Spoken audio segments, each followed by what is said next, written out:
Yeah. So it's your fault. Well, no. Well, it's somebody's fault. It's Ted's fault. I didn't kill Jimmy Buffett. No, well, Exactly you what heard. somebody that killed Jimmy Buffett would want. I'm not. Look, I came here to have fun, not to be. I came here to have fun and Slander. send him to have cheeseburgers in paradise. Whoa. Zazzles, you son of a bitch! Please do not destroy the White House. That took me hours to build. Zazzles, don't turn her into the White House. Don't be Elon Musk. Don't destroy it. Well, great. We're definitely flagged now. White House down, the cat version. I would watch Well, that. now I'm sad. And right when I turned the stream on. God. Zazzles, why? Yeah, our budget. Oh, by the way, guys, did you know that the birth rate in Arizona is down by 22%, beating the national average of down by 19%? Good job, millennials. Since when? I did, but I did read an Axios article about births, deaths, and all of that in Arizona. Yeah, it's great. It's great. Congratulations.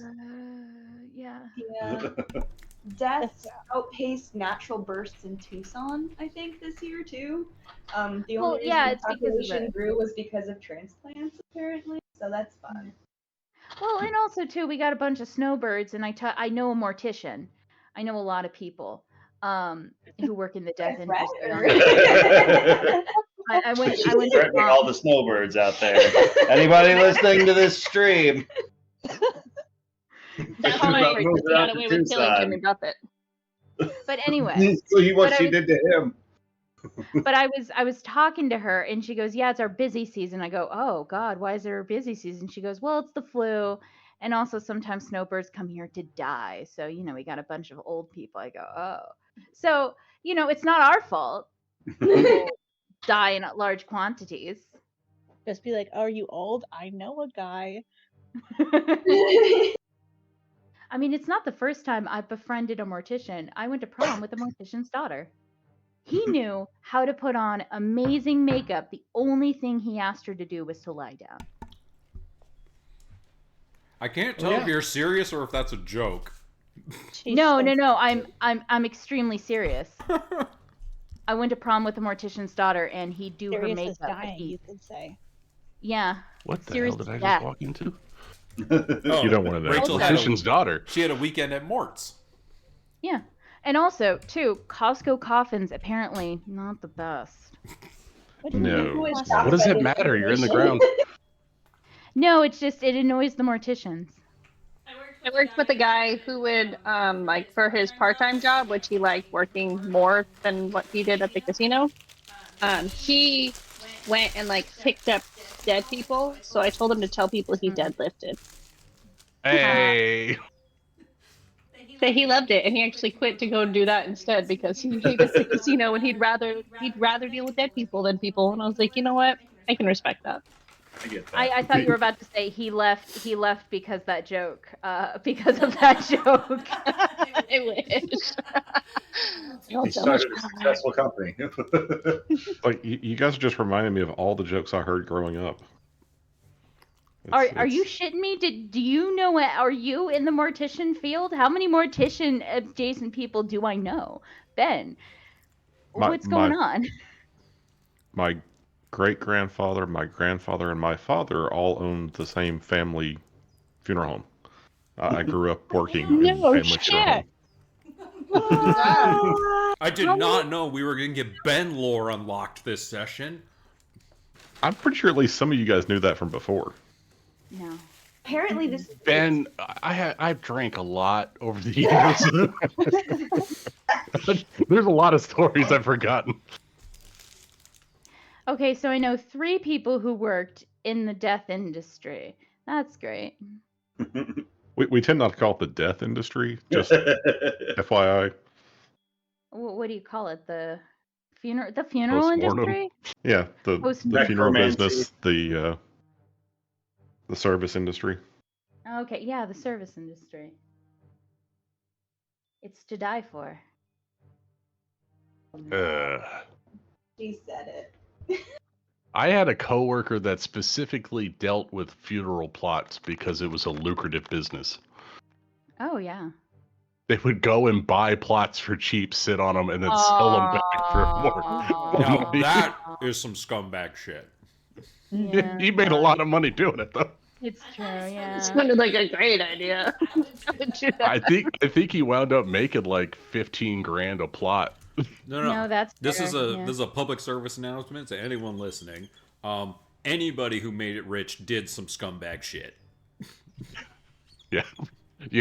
You either just make it or you scumbag to lots of money. Yeah. Or hopefully someone dies and leaves you some money. I mean, that's hopeful too. I mean, that's what happened to me. Oh, yeah. I was able to take a year off of school when I was doing my student teaching. Nice. Yeah. Dang. I'm hoping to get a contractor to make walls bigger for me. Yay. Yay. Amanda and I are tired because we've been moving and doing everything this week. And How's that it's- going, by the way? It's still not done. It never is. Even when you're in the house, you're not done. Yep. Mm-hmm. That's why I never bought a was- shed so I could put that shit out there and worry about it another year. Right now, most things are in the garage, but they're slowly coming out. I almost kind of ish finished Charles's room. So there's Oh. step one. Our desks You know, it are does- in the office and computers are semi set up, so I can work tomorrow. This is the smart one. He very Yeah. conveniently decided it was time to take a sleepover at Glamis. He was like, You know what the "I crazy don't thing know." is? That was his idea. He's a smart kid. Mom's real stressed. I'm gonna go away, Robe. It's a survival tactic. If I stick around, I'm gonna be asking you asked to do shit. I don't want to be here anymore. I should be anywhere else right now. Yeah, like this morning he was like, "Can I play video games?" I was like, "Nope." And he's like, "Why not?" I was like, "Because you're gonna help us with stuff." Oh man. But I'd much rather not be doing that. I hated moving. I hate moving. I'm over it, and I'm barely even started, so it's great. You guys only had to move like a block away. Yeah, we just weren't Yeah. very smart about it. I mean, if it makes you I- feel any better, we moved just a couple 100 yards along the property, and we still don't have everything out of the fifth wheel yet. And it's been months. That does make me feel better. That somehow makes me feel worse, knowing that it'll just never be done. I got a All the tote. walls and trim painted up. That was so There's so cool. many that aren't done. I got a tote that I literally rest my feet on that still has stuff that needs to be unpacked, and I've been in this house for 10 years.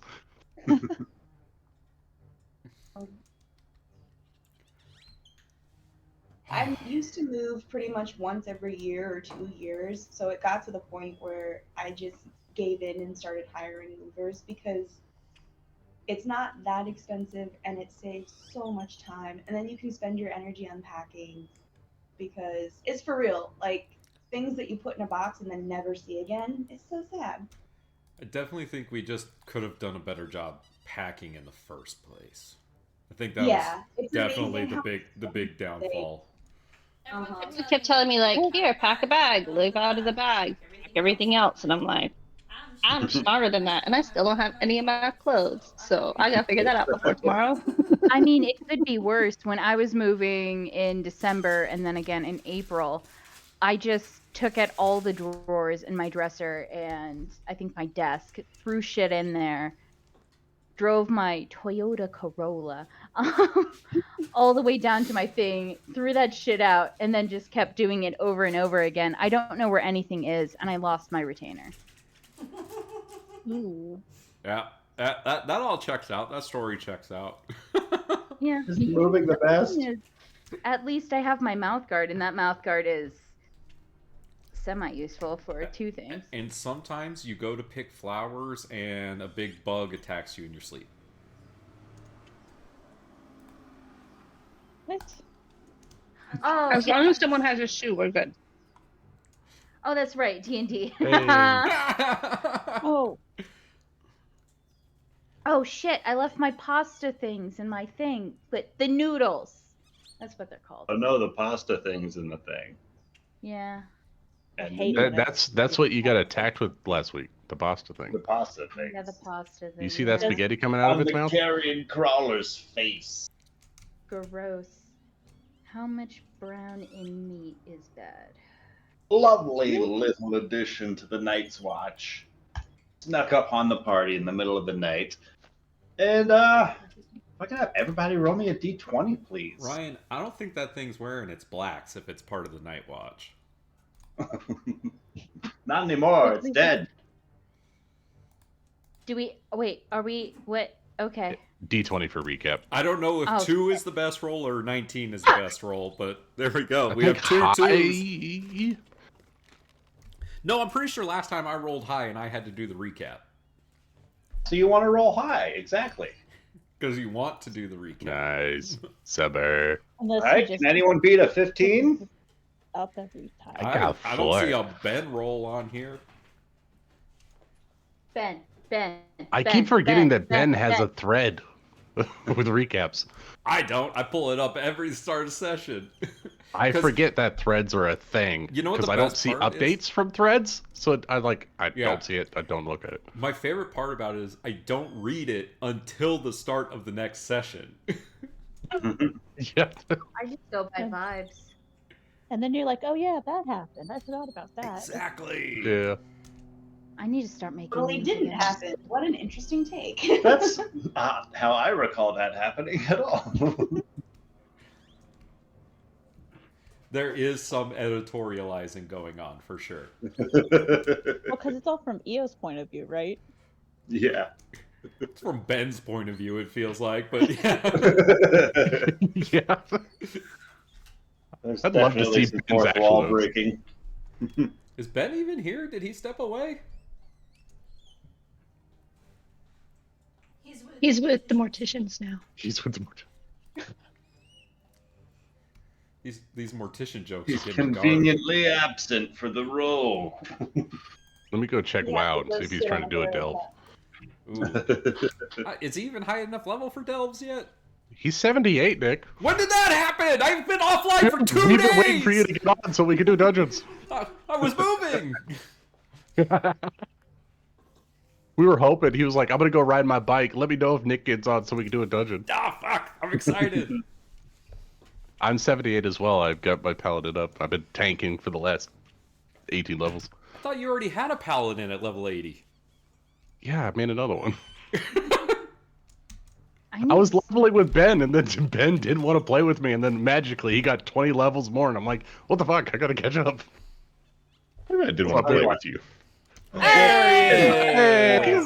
Rolling. No, you wanted to play with me, D20 for but you just recap. going so fast. Look, I got in a groove. I was just turning in quests and doing a whole bunch of stuff that I didn't pay any attention to. It's amazing how quickly you can get through the quest when you don't read anything. It's a vicious cycle. I got an 7. add-on that makes it even faster. It clicks all the buttons for me. All right. Summer, would you mind giving us a recap of what happened last time I suppose I don't mind. on the postscript apocalypse? Thank you. Alrighty. So we started off the session in the middle of a fight defending the unicorn's blade with said unicorn. I don't remember anything super specific about that fight. The unicorn's name was Charlie. Oh, yep. And I'm sure he knows a magical Leopolrodon. Yeah, his name is All of his kidneys. Charlie. He was a pretty cool dude. Oh my gosh. There are recap notes if you want them. Yeah, no, I'm scanning through it. He's a pretty cool dude. He's a pretty cool dude. You can't forget that Bantu decided to He- ride a nightmare. Oh yes, yeah. Bantu was super badass. That He was rode a a nightmare horse. Fucking sick ride. That was so cool. And almost got Um, you attacked by a unicorn.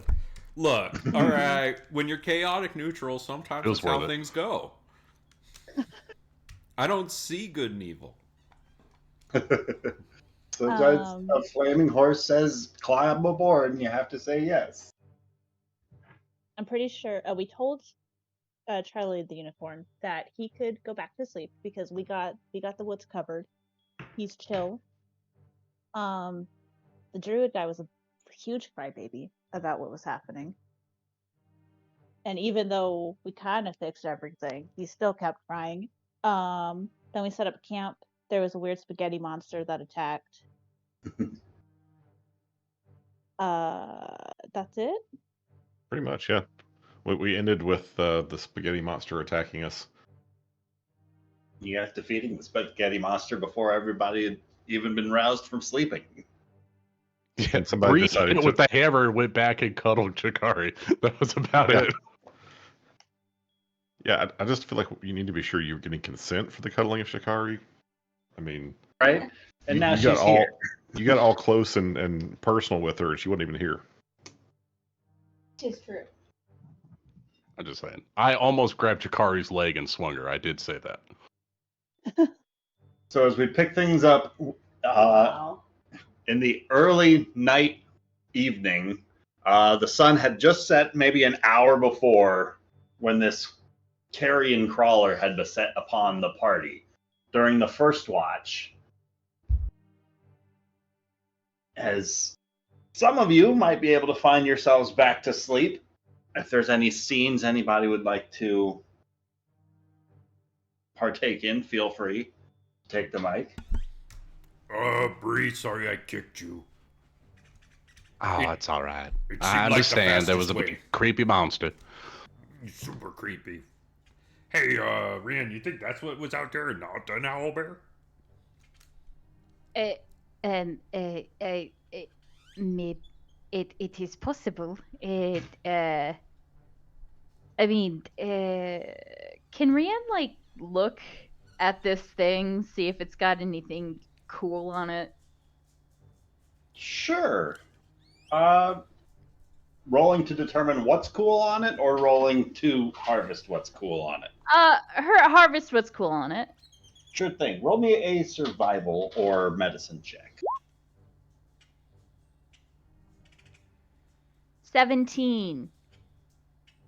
17. Cool. That's pretty cool. Pretty excellent. You managed to harvest 2 of its paralyzing tentacles. Cool. Oh. Well, I'm not entirely confident with it, but it is possible. Yes. Do you think that they travel in pairs? Because I was almost paralyzed by that thing, and I really don't want that to happen again. I've never actually seen one of these. What is this thing? I haven't either. It was just a big bug. It needed to be squished. That's what it is. While you're doing that, could you perhaps toss me my shoe? I'll go over and get the shoe. Who throws a shoe? Honestly, throw hand axe. Much more effective. There's I a little was- bit of a slimy mucus coating it in its entirety. I prestidigitation it. Oh. Maybe next time just stick to the spells, yo. I don't think they're throwing a shoe. A big monster is not. Oh wait, I could you thought there was cast going to be a small bug. It turned out not to be a small bug. Is there a spell that like casts shoe? Like you know how there's those spells that like like magic missile, right? Boom, boom, boom. Is there one that like magic shoe? Boom, boom, boom. Oh, I think There I've heard of might one. be. Isn't it called catapult? Oh, that would I work. don't know. You could catapult your shoe straight through somebody. That would be Fantastic. I would love to see something like that. Maybe a shoe could be an effective weapon.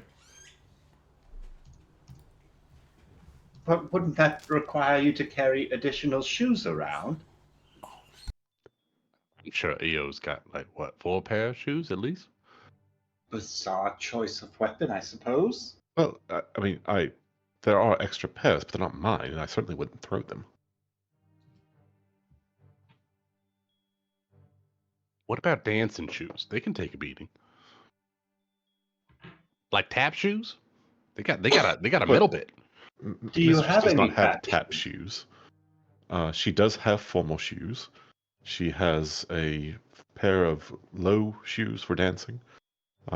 She has her traveling shoes, and a second pair of traveling shoes for if those get dirty. What about boots? Goodness. Yes, 2 pairs of traveling boots as well. Because I heard they're Seems made like for an walking. awfully unnecessary number of shoes and footwear. No, the mistress definitely needs at least that many shoes. We bought barely 1/10 of her selection when we packed for travel. How many shoes do you own? Do I own or that we're carrying? Because those are 2 very different questions. Him. Oh, I have 2 pairs. I brought one with me, and my formal presenting shoes are back at the keep. Well, why have you kept them back at the keep? Well, I do not anticipate doing any formal presenting while we're traveling. Oh, I see. But you don't think it's a bit much carrying all of the other shoes around? No, I mean, mistress might need them. It would mortify me for her to be wearing the wrong shoes at a social occasion. Strange customs, I suppose. There are wrong shoes to wear at a dance.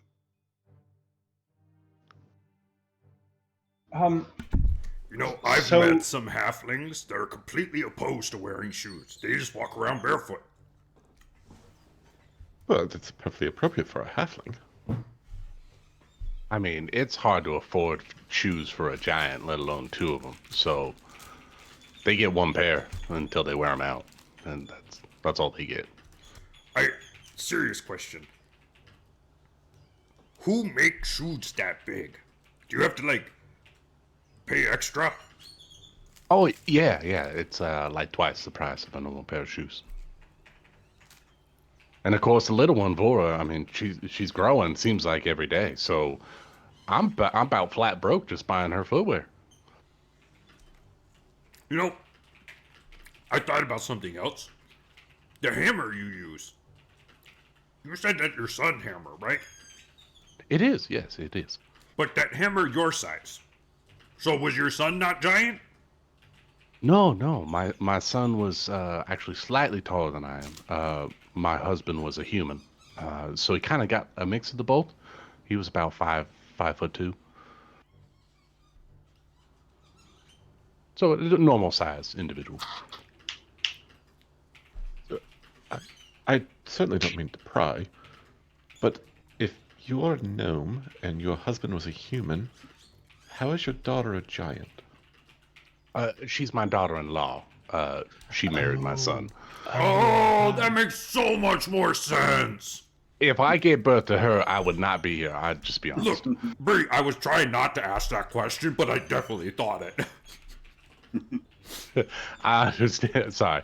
I try not to think of her as an in-law. She is my daughter and my care, so I understand the misunderstanding.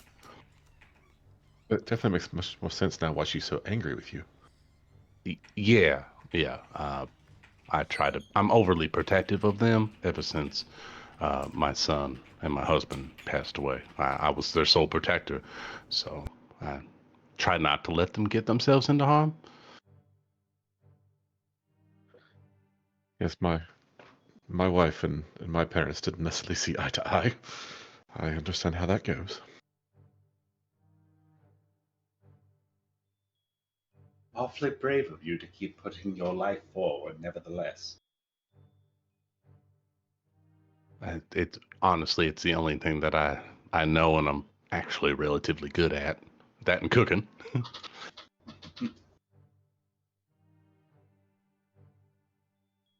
Well, speaking of cooking, I've got breakfast to make in the morning, so I should get to sleep. Yes, I Oh. promise. Yeah. If there's any more bugs, I won't. I will. No, We'll wake up mistress. someone else first, so that way you can get your. I'm so sorry. It would Yas just looked at me and it was quite terrifying because he's like, "There's a bug," and you know how I get about bugs, and I just was like, "Oof, I do, this and is going to be my thing." I am not upset in the least that you want me up to deal with the bug. That is perfectly appropriate. It's just it is late, and we should both be in bed. Yeah, you're good. It's my watch anyways. It is also my watch as well. Oh, But he- perfect.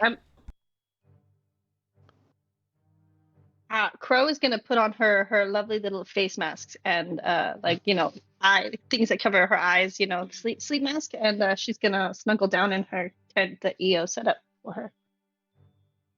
I wish you all a good evening. Quite exhausted. I can just imagine EO carrying like a Tupperware of like giant seaweed leaves that just have holes cut out for your eyes and mouth. No, she has a cloth knitted eye mask. Reusable. Ah, very smart. It's silk. Helps I block do- the light. I do usually put when I have access to them, put sliced cucumbers in the eye mask, but the rigors of travel do not allow such. Why would you put food in there's something that goes on your face? I don't get it. Oh, it's I had- it's good for the skin around the eyes. It prevents bags. Do you at What- least eat? What do you mean Eat bags? it after you're done? No, we get rid of the slices. Oh, that I don't is- understand. You just throw No, I food don't away? like that. Yeah, that seems like a waste. And- Yeah, very wasteful. Yeah. Well, you could like put it in a morning stew or something. Oh, I'd love stew. Yeah. Yeah. See? Well, Do you want me to let's- give you the cucumbers when I'm done with them then? No, I mean, I yeah, don't want cucumbers are something- great. Perhaps we can find some tomatoes and make a goulash. Now we're talking.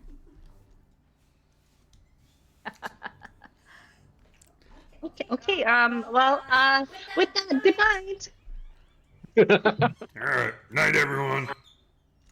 As the conversation drifts towards goulash, the party finds themselves dispersing for the evening, drifting off into slumber. Go back to my tent. I would like to go. You gotta go fishing? No. It's the middle of the night, and she can't see in the dark. She could take Yas's torch. That is true. No, there's no lake nearby, unfortunately. It is fine.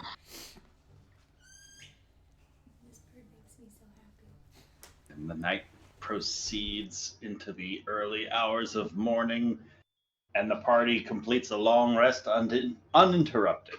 Yes. Oh, yeah. Didn't Yay! even have to roll. Yes. We already seen the terror of the night. Rolled successfully for you guys. Chikari, good morning. Morning. Can I roll for breakfast? What happened last night? I slept like a rock. I don't recall anything. Oh, it was just a small startle. There was a large bug. I don't think anybody knows quite what it is. Do you think one of your books might be able to tell us what it is? I'll walk you over there if you want to see it. Yes, I could perhaps check some of my records and see what it is. I'll walk Chikari over and see if we can figure out what this thing actually was and what it means. Seneca wants to tag along because she Nature also or slept Arcana? through the whole ordeal. Does it look Oh, like a yeah. magical creature? Would I need to do a magic? You know what? Let's have a short Three of girls' you party. can roll a nature or a medicine check in this thing. Okay. My medicine's +6, but my nature is +8. So Your choice. I can't aid. I don't have dirty either one of 20. those. Oh, Dirty 20. And you are aware of these things known as carrion crawlers. If you go to roll 20, Oh. dirty 20. Oh. those guys. Yeah. Ravenous corpse eaters, gravitating towards places of slaughter and decay. Such charnel environs, they feast on the dead with no qualms about their meal's origins or freshness. Carrion crawlers have segmented bodies like gigantic cutworms. From beneath their multi-part maws protrude 8 thin, lashing tentacles. Creatures struck by these tentacles risk being paralyzed and consumed. Carrion crawlers scour sewers, battlefields, necropolies, and fetid wildernesses for corpses, clinging to ceilings to ambush smaller prey and to avoid competing hunters. They're drawn towards light and the scent of blood, recognizing them as signs of food. These scavengers avoid ingesting inorganic material. Crypts with funeral armor sucked clean of their corpses, and eerily pristine catacombs are signs of infestations by carrion crawlers.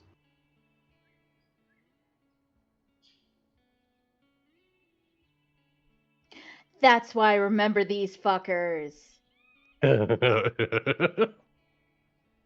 Under the crypt of Yeah.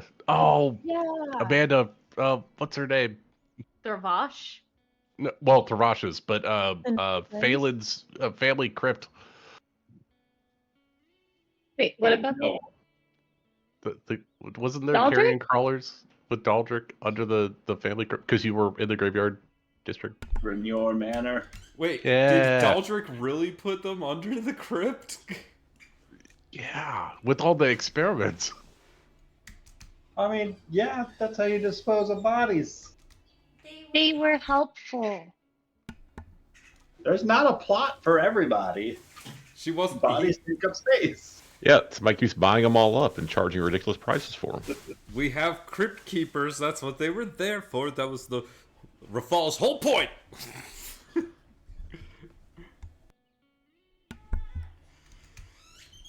Okay, so that's creepy.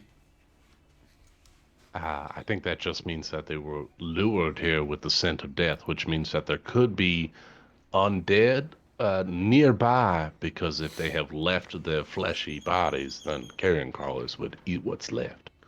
Well, didn't you say when we started this that this? I'm sorry, I'm sleeping. I'm sorry, I'm sleeping. I'm not there. I'm not there. It's morning, it's the we all morning. took long rest.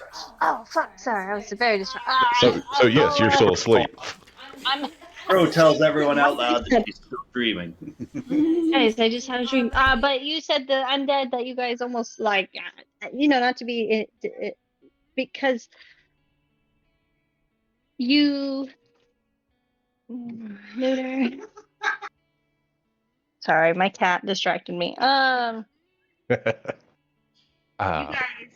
You guys almost died from the undead. So yes, there's probably undead around here. Sorry, that was the point. I'm very yes. early. I haven't had my coffee yet. It's a lot to try and process. Okay, out of Ryan. character, real quick. Do we have an idea of roughly how far away we are from this place? That's just what I was gonna ask. Should be pretty close. Like maybe a day's travel. Okay, so likely another day before we actually get to the place. Uh-huh. About. Okay. I'm trying to figure out which spells to prepare this morning. I would prepare for undead. Wait, what? If- What fucking class is EO? I have not figured this out yet. I thought you were a warlock. He feels celestial warlock, like he's a Wait. holy warlock. Warlocks don't prepare spells. He could have taken a dip, I don't know. like a No. first level He's a cleric butler, dip. guys. Yeah, he's just a butler, guys. He's a level 4 butler. He's a level He's 4 only got- butler. 2 pairs That of shoes. explains He's it. only got 2 pairs. That To means be he's fair, a bard, right? Jack of all trades. To be fair, I could be doing this wrong because I picked the pack of the tome, and it says. Oh no, you pick them, and then that's it. Okay. So at the end of a And short then or long you can rest, learn other rituals and add them to your tome. Unless the rules changed in the new edition. Oh shit, I haven't. That's the old one. Yeah, I haven't looked at the new one yet. That's Speaking definitely awfully how the old one confidently worked. for the old edition. I really thought well, it said that like when you summon the book, you can change the spells. I don't know. I'm Oh, looking now. I haven't looked at Warlock. Okay, I'm gonna look. Pact of the Tome. Let's see. Yeah, let's learn.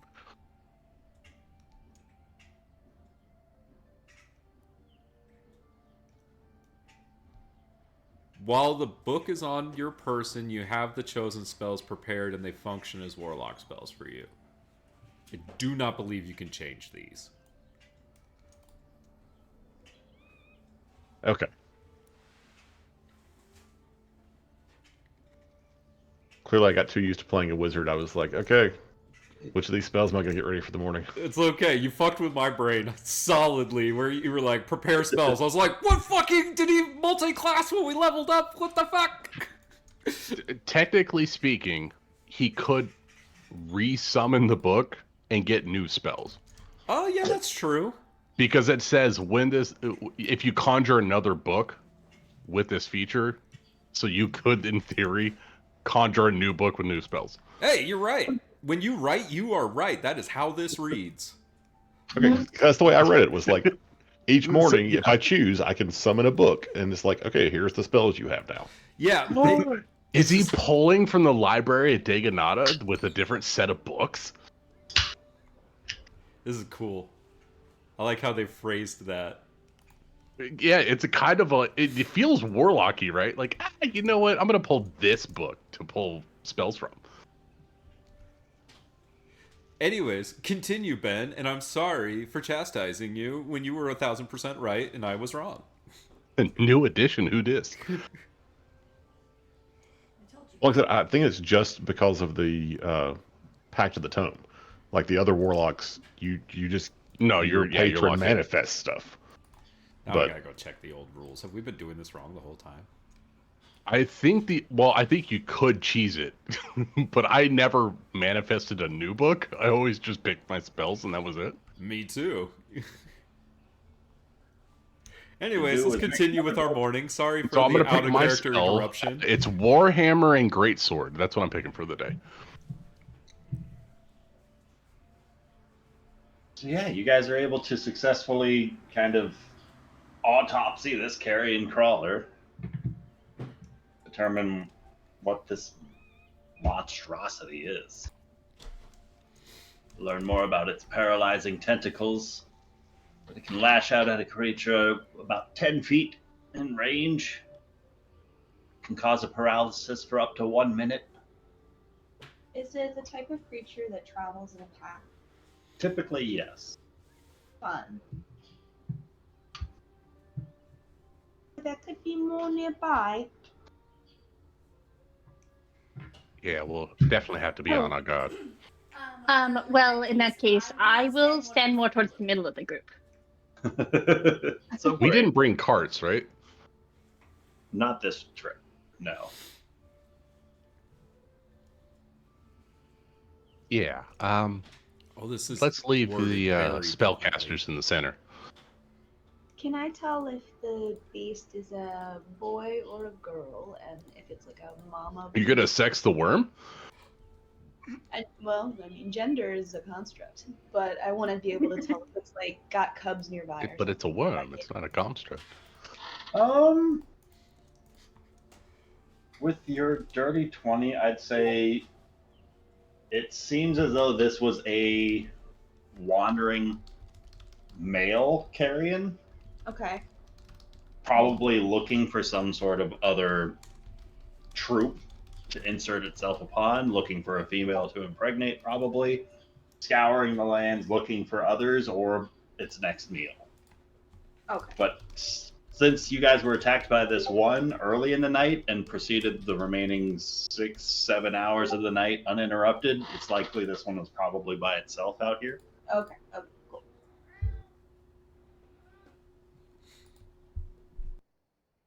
They are typically pack animals.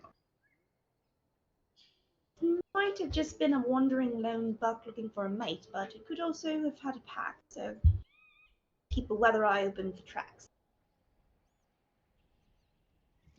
Do they have feet, or is it just like a large slithering mound? What would its track look like? Does it leave one? Well, if you look at its picture, it's a series of It's got almost mounds like a and feet. caterpillar-like trail. Oh, so yeah, it would leave a trail. So gross. All right. Well, we know that's different than serpents because it'll have little indentations as it's moving along.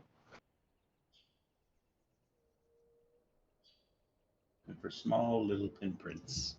I really don't like that.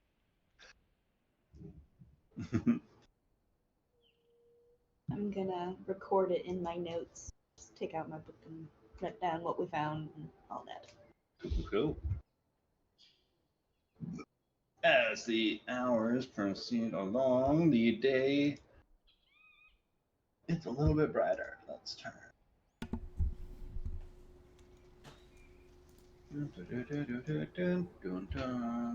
Some daylight around. And the party proceeds westerly, making their way out.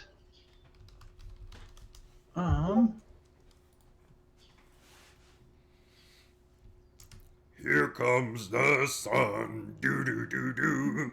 Here comes the sun, I said. It's all right. I know that song. Do do do do do do do do. Bree will hum while she's leading the pack. And there's something particularly about that bug that was unnerving to Yastrev, and he's just going to need a little moment to pray. He will catch up with the party later. He's going to dip out for now. It's okay. That's weird. He with fellowship. He know how to get around. Is he proficient in dragon? You don't know. Bree will make sure to take her warhammer and scratch the trees as we're going, just so he knows where we're going. Perfect.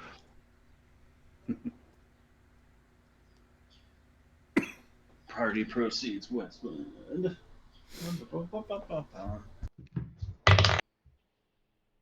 What was that? I don't like that. Oh no! I heard the dice. A few hours pass by as the sun goes from the early horizon towards middle of the sky-ish. You guys are proceeding through the woods, and before long, who is leading the party, I guess? Bree's up front. Bree's up front. Bree, roll me a perception check as you are Certainly. leading the party along. I think, correct me if I'm wrong, Nick, but I think it's Bree and Bontu that are up front normally. Yeah, Yes. correct. He's out of the- I'm pulling Bontu up front. Please- with me. I Please didn't- give me a bonus, please. No, I did good. I got a 17. All right. It sounds. Oh my god, we got a bunch of squishies. It's just me and Bontu and then Rienne in the back. Almost Is it like wings? like fast fluttering of wings zipping around the forest. Like a swarm of bees somewhere nearby.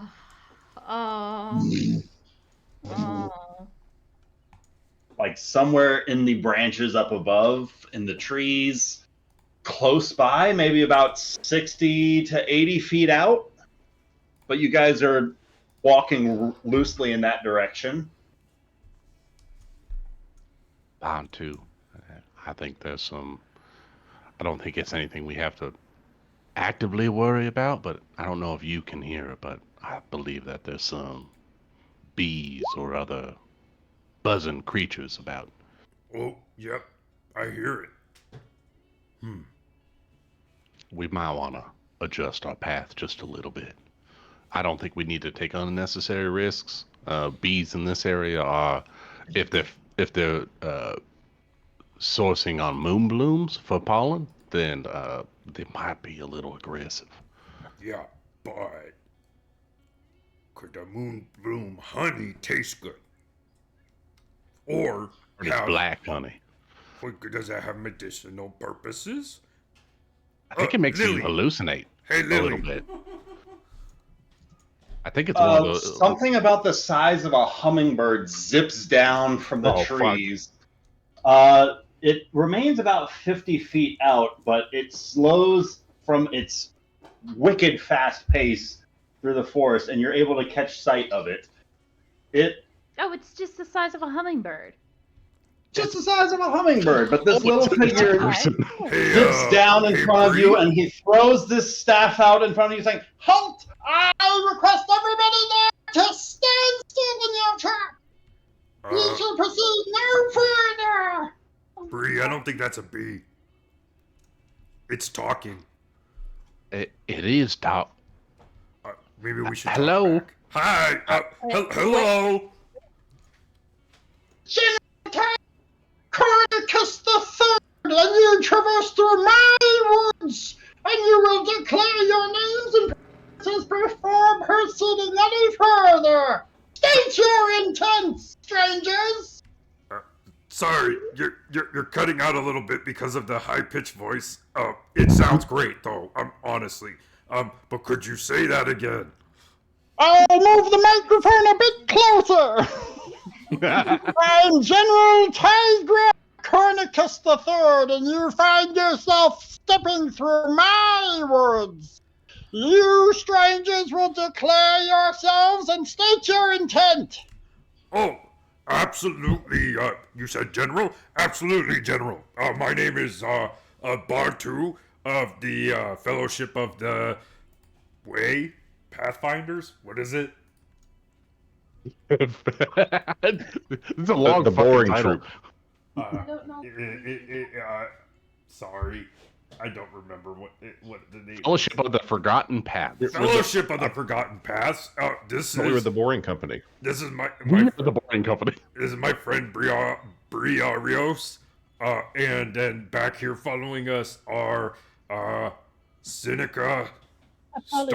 Stonebender, Time Traveler, Rien of the Fishing Village, Shikari of the Bookworms, Crow and Eobendra, surname removed, and Lily from West Vale. Down a little bit lower as you are making these introductions are a few Oh, other similarly sized figures that seem to be garbed in other such accoutrement of the woods. as for our intentions, we are going to something Dells. I don't remember the name, but we're getting It's the Twilight Dells. Twilight we're looking for. Dells. The moon bloom flowers. to we get need moonbloom them for- flowers because of an Lies. impending goblin invasion. We need them to make healing potions to defend the people of our village. You seek nothing but death there!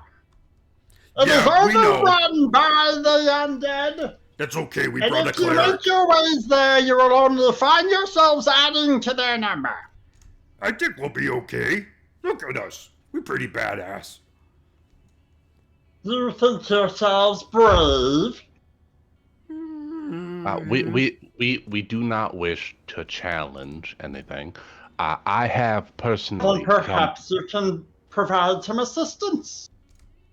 We were just setting up a few traps of our own to stop a number of dangerous combatants that make their way through these woods. Other foreigners, others that are not home to these woods, causing all sorts of problems to the wildlife here. What sorts of creatures? Dastardly little tricksters. Goody little Others? potatoes. Excuse me, they are from the Feywild. They are difficult to describe, but they are frustrating nightmares. You can't imagine. He starts like just in the middle of the air, kicking his feet out and like stomping his arms out like he's throwing a midair tantrum. But there's no surface for him to reach out to punch or kick at. Bogtooth. Shikari could open her notebook and show the like sketch she'd made of the worm that they'd slain at the camp and say, do any of them look a little bit like this? Oh no, that's terrifying. Anybody know anything about fey creatures? No, I don't, unfortunately. Oh, can you describe what might be a hostile creature to you in this predicament? Currently, we are facing undead and goblins. Is it something out? You said fey. Can you describe what that is? We procured from the last passer-throughs. They called them bird traps. They are to be dangerous enough for us, so we think that they should be sufficient. Maybe if you could just help us set us a few of these bird traps around the woods, we'll allow you to proceed to your deaths at the Twilight Dells. If that's what you want. I mean, is there a way around? Just, just so we know all options. Is there a reason you fear setting up these traps? Perhaps you're working with the Fae. Who are the Fae? On this time crunch. Yeah, we are on a time crunch, as Rian has said. But how many traps do you need set up? Wait, who are the Fae? Are they good guys or bad guys? I don't know what the Fae is. Well, maybe we should figure that out before we agree to help these people. I asked them and they didn't say anything. They just said more traps. I asked everybody behind us and no one knew anything. Shikari, you're smart. What's the Fae? Can I make an Arcana or a... Someone with intelligence tell us what the fuck is going on. Someone with a brain. We're all scarecrows. I mean, I have intelligence 13. It's not great. That's probably a higher end on the party skill. Could we'll just have a sidebar over here, Roll me a nature check. General. Okay, nature check 12. Can I do a nature check as well? Shikari's rolling a nature check on these guys. If we're Holy shit, is that a crit? Yeah, that's a nat 20. Nat 20. Where are you seeing these crits? A 28?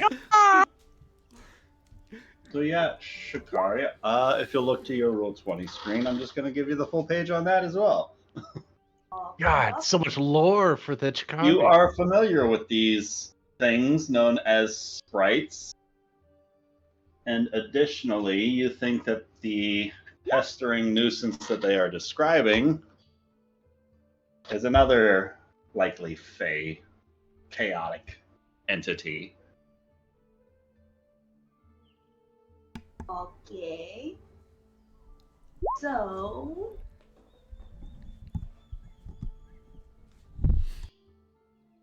I mean, it sounds like a lovely time. I think we should hear them out and see what it is that we get ourselves into. And maybe then they'll be able to help us collect the flowers we need. They seem small and fast and agile. I mean, if we help you set these traps, would you guys help us collect flowers we need? We'll have to remain here in the woods, but perhaps we can better arm you. I could offer the protection of my own home. Sounds great. That sounds like a fun deal to make. So, General, these pixies, it seems that they only, tend to be,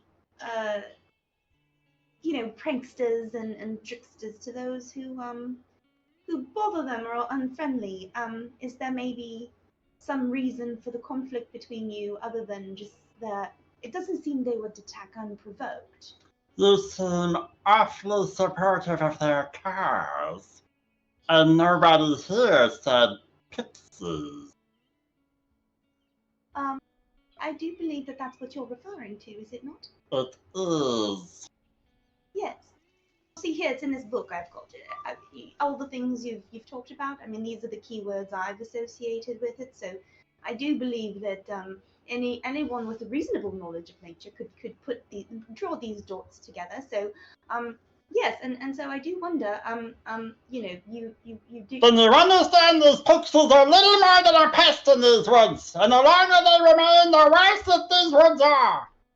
Something lately has caused a bit of a disturbance in whatever plane has kept them on the field, and now they find themselves in my woods, and it's my duty to keep everyone safe from their chaos. Does it occur to you that if you just leave them alone and approach them with a friendly air, they would you'd be all perfectly safe, and their hijinks would come to an end? These creatures are mad beyond reason. Beyond reason? Oh, have you spoken to them then? Of course not. So how can you be sure they can't be reasoned with? Well, we can trap them with the bird traps, and then we can negotiate with them if you'd like. What if we were to talk to them? I'm sure we could walk through the woods. I'm sure they would approach us. We're quite a friendly bunch, and maybe we'd be able to get them to leave you alone without setting a bunch of traps. You think you can negotiate with a foe? I mean, they're pixies. I think that they are friendly to those who are friendly. Is that not the truth? You've never talked to a fae, have you? Oh, No. I am Will fresh out of somebody the please academy. tell me I've what a got fae quite is? a number of experiences I've never had. Fae is from a world that is similar to this one, except it's almost like, well, what if everything was magical and beautiful and lovely, but unpredictable and chaotic at the same time? It'd be like the Everything terror. That sounds like It's the so terror. completely full and beautiful and full of magic. Like every blade of grass is alive and talking to you and singing on the wind. But every tree that gets chopped down, it causes a vengeance of the forest 1,000-fold. Oh. And so the wildlife is just a bloom there, and it's all lovely and happy, and everything lives together in harmony at all the times. And so it's great. And so the pixies have no need to live there whatsoever.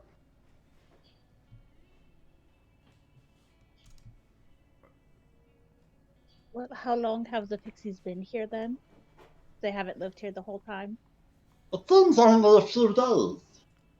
So something has pushed them out of their homes and they've come here for refuge, and you've decided to wage war on them. Well, if they're going to keep causing problems in the woods, Well, What kind of problems? What was friendly to them? why don't you tell that to the brown bear that they're strung up with the spider webs? Is the bear okay? Or what about the whole family of badgers that he's stuck inside of a beaver's home? Are the Just because they thought it would be funny to try and watch them swim out. Is the badger okay? We had to burrow a small hole from the outside of the beaver's home, but they were made back home, and things were made right. Okay, I have a very important question. Was it funny? Well, not for the badgers. But what about for everyone else? I did not find it very humorous at all. I see the problem It's here. dangerous, if anything. Immature. These guys don't have sense of humor. No wonder they not get along with pranksters. That's right. So, will you help us set these bird traps? I have fun. You and I are it. Let's do it. I'm quite excited. All right. How many could we ask you to set before it would be a bother? I don't think that we are. I think that we're just trapping them and helping them. We're not killing anything, right? I think morally this is an interesting place for us to be, considering our last debate about our goblin hostage. So, We try to be better. oh, I don't know. It does seem a bit like we'd be wading into an issue we know only one side of. Yeah, that's why I'd be trying to ask questions. And Master General, I know that the traps are your primary concern, but it seems you're completely unwilling to allow us to try the negotiation tactic. You want peace in your woods, do you not? What if we could bring that about without any bloodshed? If you think you can negotiate with the pixies, then you're welcome to try. But you better be careful, because I'm sure they're quick to draw blood first, just as quick as they'd look at you. You haven't described them drawing blood from anyone yet. Of course not. Would it be funny for everyone else around? I don't know. I'd have to see it, I guess. Sometimes it's funny. You hear a little bit of a chuckle nearby, Eo, as just leaning off the back of Crow's shoulder, a figure just sort of appears. She's about the same hummingbird size and stature as the general, as she appears present on Crow's shoulder. And Crow, you just suddenly feel the weight of her as she perches herself there. Oh, it would be a little bit humorous, but no, I suppose that we haven't any such need for exorbitant violence, no.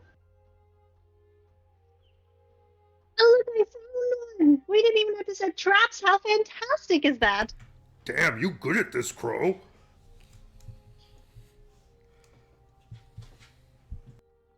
Greetings, everyone. You can all have the pleasure of calling me Brightglade Clearwing. Pleasure to meet everyone. Brightglade. We were going to trap you guys, or try to trap you guys, because these guys are having issues with you. But now that you're here, we can have a conversation. Oh, is that so? Yes. I wouldn't say that's quite so. Some of us were a little more gung-ho on the trapping plan than I think others were. We weren't all quite on board, but we did want to speak with you a bit and see if there couldn't be some sort of a peace arranged between you and the kind general here and his people. Oh, you're offering us a peace? Offering to negotiate to help facilitate negotiations. I don't think that because we don't live in this wood. I don't think it's in our particular power to suggest anything. My name is Shikari, by the way, and these are my friends. Pleasure's all mine, Miss Shikari. Greetings, friends. It's so kind to hear that you have such strong attitudes towards capturing and trapping us. Where do you find yourselves headed towards? Or are you here simply at the behest of the general? We are on our way to a glen to procure medicine or ingredients for medicine, and the general waylaid us and discouraged us from traveling any further and strongly suggested that we join his cause, and we were just discussing the matter when you came along. Is that so? I wouldn't lie. Well, perhaps some sort of an accord could be met. Tell me, what reason do we have to let all of you walk free from this situation? As in case you haven't noticed, you've got yourselves surrounded here, as she gives like a little bit of a flutter to her wings, and with a bit of a flourish, flaunters up about a foot or two above Crow's head. And as she does so, a few flutterings of wings can be heard as a small circle is formed around everybody here. Oh no! This is fantastic. We're in the middle of a turf war. Where do we How expect into this? We sneaky don't they were. understand. What did we ever do? She's gonna turn to General and be like, I don't think you guys had a chance trapping these guys. They've known about you this whole time. I think they were invisible. I think this is a great chance for everybody to take a deep breath and consider what's going on here. You, Miss Brightglade. First thing, I'm going to need you to roll me a persuasion check to calm down the general. Because he is in a panic at the ambush that has just swarmed his army of sprites. 19 is pretty good. He's keeping calm. He flutters back a little bit closer towards you, and he is going to keep the calm of this situation. All right. So, Miss Brightglade, my understanding is you're relatively new to this wood. This isn't your home. If you don't mind me asking, and if you don't mind telling me, what drove you from your home in the first place? Well, we heard one of the guardians of these woods by the name of Charlie calling out. It seems as though there was some sort of a disturbance of the planular kind, and he was in need of some assistance. Oh, we So, helped we Charlie. pushed through and made use of the opportunity, once he stopped calling out for any help, to spread out and sort of stay. It was a nice wood, plenty enough room for all of us. I see. So there's no real reason you couldn't go back to your homeland if you wanted to. It's much safer here. It's a bit more fun, if I'm being honest. Things aren't so dangerous in these woods. Oh, I see. What kind of dangers lurk at home? Oh, have you ever seen a tree eat something? Oh my No. God, I've heard that for practice, but I've never heard that. I've never actually seen it. Terrifying sight. The general said that every blade of grass there talks. Is that true? Oh, and some of them are sharp as ever, and they'd just as soon slice through your foot as they'd allow you to step across them. Huh. That's why we had to develop wings, you know. Huh. It seems you've adapted to your environment quite well, but at the same time, you're here now, and I think what's important is that the general and your people can coexist peaceably. Otherwise, there might be a great deal of animosity and bloodshed in your futures. And it does seem that the general doesn't quite share your unique and delightful sense of humor. We're certainly not here looking for any sort of bloodshed. That's not the sort of humor that we would like to be spreading about with our namesake to it. Indeed. And, you know, I think everyone here would like to just be able to live in peace. So, Sir General and Miss Brightblade, could the two of you back terms maybe make some agreements as to codes of conduct, behavior, things like that? Well, I don't know. Maybe if there were like some sort of other safe space set aside for them, that might be within reason. But the way I see it, we have no reason to trust these tricksters. What if they're just saying all this to our faces, and the moment that we turn around, that they're just going to try and, I don't know, turn us into sheep? The beauty of it is, if you Wait, give someone can you a do chance that? you wrong once, you only need to learn the lesson one time. You can always break the peace once they've done so, and vice versa. That's how peace works. It's both sides deciding every day not to wage war. Not to mention, it's rather close-minded just to believe that because they're Fae, they have the worst intentions in mind. I think both of you want to avoid having any of your people harmed, and I think that's what's important to focus on, is what you have in common, and not the various ways in which you are very different. Alright, now roll me a persuasion check for Brightblade Clear. With advantage. Cool, because I'm rolling For again. Seneca assisting. Oh, hell yeah. Okay, so that is a 14. Or no, wait, what did I roll just now? I rolled perception. Oops, sorry. I just meant to roll persuasion. Nope, you're looking at her now. I'm looking real hard.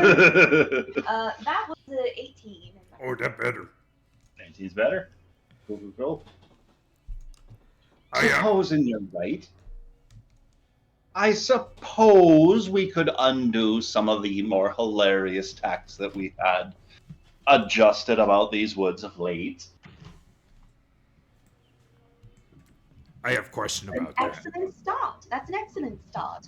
Shikari's going to take out some paper and she's going to title it The Peace Pact Between the, what are they? The Fae and the, what's his people? Pixies and sprites. The Pixies and Sprites, yes. All right. Make it the sprites and the pixies. Well, why don't we call it the Woodland Pact? Oh, she good. The Woodland Pact. These parties, and I'm going to write in their names, agree to respect life, limb, and property, each to the other, and agree to, before waging war, come to this spot and mediate all grievances among the chief leaders of each clan.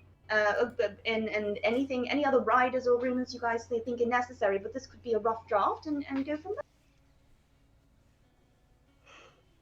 She's gonna hand over the parchment to the pixies, or show it to them, and So, over the series of the next couple of hours, the arguments that ensue over what specifics need to be included over this woodland charter agreement get sort of decided. And before very I long, still you have guys one question.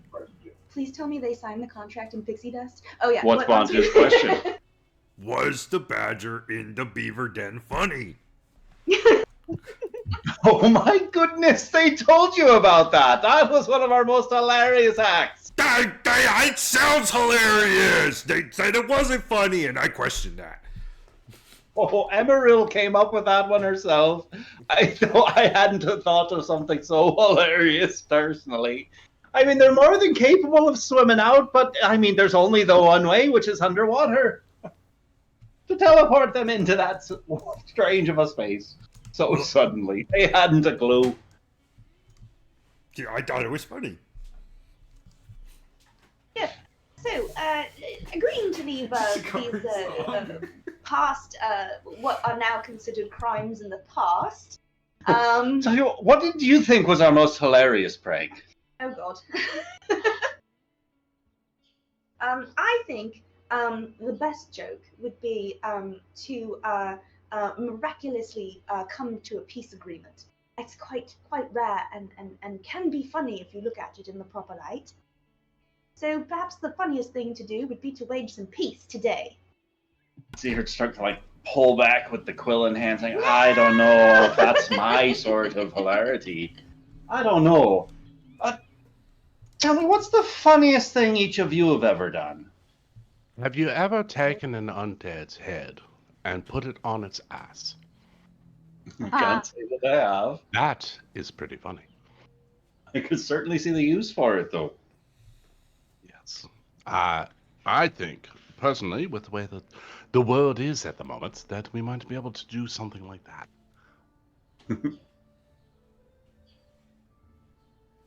Are we all sharing? I would certainly like to hear it. I one time scared my brother on a ship. We caught a large fish, a sea bass, and I put it on my head. And I said, "Look at me, I'm a mermaid," except with a fish head. It was actually quite large. Like a backwards mermaid. Hey, Oh, look at backwards hilarious. mermaid. Yes. Could you imagine a fish, but with the tail instead? Oh my gosh. Yes, it was very funny. It was definitely a whale of a tail. Oh. Even something as hilarious as that wouldn't exist in the Feywild. But I certainly could see somebody dreaming it up one day. Oh. One time, my friend Tuktak and I broke into the library's restricted section, took a number of books, smuggled them out, and read them in secret, and then put them back exactly where we had found them, in pristine condition, and nobody knew. Yeah, I just don't think that we share the same sort of humor, dear. It was quite daring, I'll have you know. But was it funny? Brave. But who laughed at that? Giggled the whole time. Tuktak's quite funny. Oh. You didn't, like, smear any food into the pages of the book. Shikari's gonna, like, kind of almost faint a little bit. Or like doggy page Absolutely each not. page? You just Or like, bend- what if bend you down a little corner? changed around the ordering of how they were categorized within the restricted section? That's a good So nobody joke. would be able to tell where anything was that they were looking for. Oh my god. Her hands are getting sweaty and she's like wringing her fingers together. I mean, I don't have to put books back on the shelf precisely where they're catalogued according to the librarian's code. I just think it's really, really fun to do it. Everyone should. It's a great game where everything is exactly where it should be. See, I took everybody's whiskey pouch, You see, I have like 13 brothers and sisters. I took everybody's whiskey pouch, replaced it all with water, and then gave everybody a different whiskey pouch, and I mixed them all up. It was hilarious trying to watch everyone. First, they all like spat out the water. We're like, what the fuck is this? And then they all tried to have to figure out who had whose pouch. It was hilarious until my mom came in, and I got my ass whooped. That is indeed a hilarious prank for children. Yeah, now I think about it, the punishment was a little severe. I had to sit on the pole for like 4 days for that one. Pole? Yeah, they like tie you to a pole and you don't have any food or water or anything like that. It was pretty brutal. Oh, that sounds less hilarious. Well, you know, that's life in the Horde. You should have told them to lighten up. Oh, they're not very lighthearted in the Horde. Oh, terrible Shane, your family. Yeah. You guys seem great. Oh, I think so. Could I vibe check Miss Clearwing here? Absolutely. Roll me an insight check. Oh, I fully expect she's full of shit. Closer. With each tale that she is laughing to, the quill is getting that much closer towards signing a signature. Hell yeah. Oh God. Okay. Seneca will pipe up. If there was ever a family that decided to short me and my dad when we were fixing their houses, I'd put fish guts in their floorboards. I thought that this was something that only we did. That is hilarious. Drive them. Looking for the stench. Wait. EO, I have to know what the funniest thing you've ever done is, because it's like, wait, you make jokes sometimes, and I have this feeling that you've done some funny stuff. Well, I guess perhaps the funniest thing that I've ever done, this was back when I was much younger. Well, my neighbor, they had this, they had this garden out back, and they were very protective of their carrots and their mushrooms. And well, one day, I set a dog in there, and I buried a bone, and it came back later and dug up the whole garden.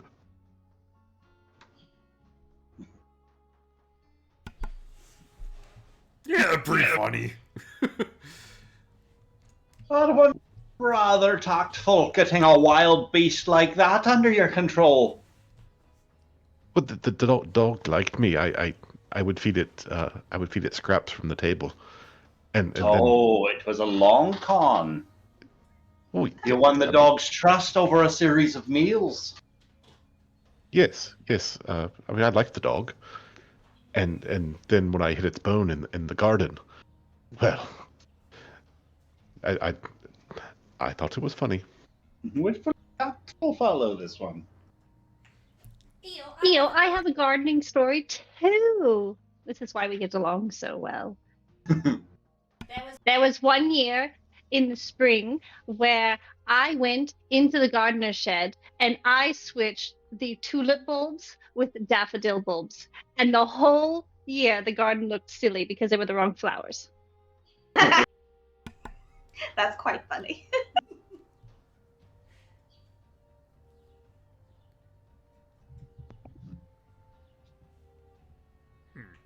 It was pretty exciting at the time, but there was no dogs. So, I wonder if you did it on purpose.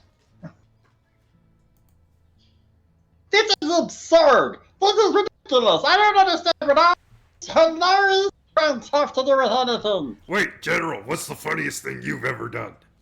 This is not the time to discuss hilarious jokes and pranks! Why not? Aren't you all working out Because your this is differences? serious! This document needs to be taken seriously! Well, I think, General, once again, we're trying to find some common ground, and I think it helps to have a good rapport sometimes to avoid war. Anyway, so yeah, I don't know. I think it's quite helpful to learn about each other and go down memory lane for a while. But we're almost done, I think. Miss Brightblade, are we quite ready to put our signatures on paper? Well, I think you're right. We are almost there. I think I would just like to so much as hear the General's hilarious tale of his own. Oh no. This is not. Remember, the bar is quite low, and this is the final piece of the agreement to secure peace. It seems quite easy to just tell a bit of a story. Perhaps one that you'd like to tell your fellow soldiers while sitting around the campfire and chatting. Sounds like another persuasion check. Can I assist since I'm the one to ask the question? Absolutely. Yeah, roll with advantage, Roll with Shikari. advantage. Or I could roll. My persuasion crazy Pretend high. that one didn't happen, Ooh. and we're gonna go with the 18 I just That rolled. better!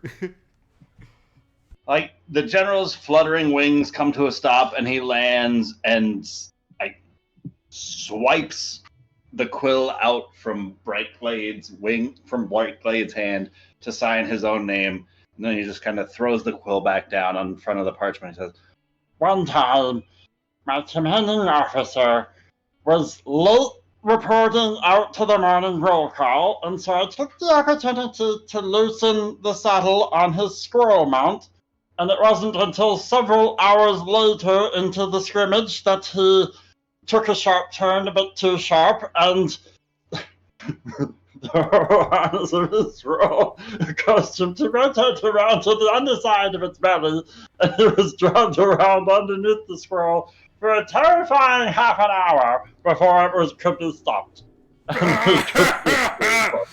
That is good. That's really good, General.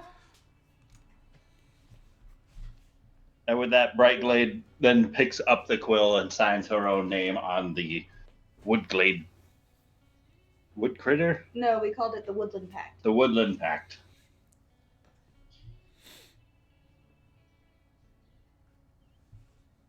This was quite an exchange of ideas, wasn't it?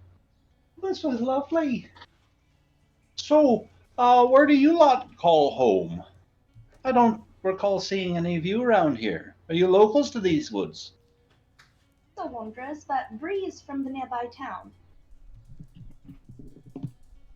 Oh, in which place the town?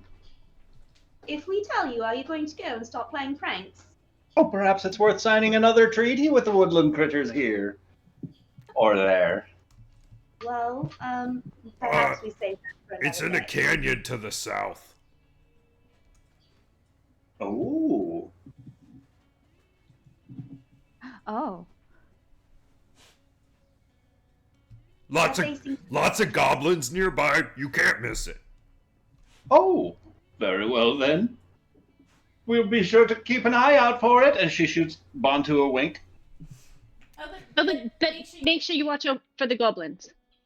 They're not funny or nice or anything. But playing pranks on them would be hilarious because they stupid.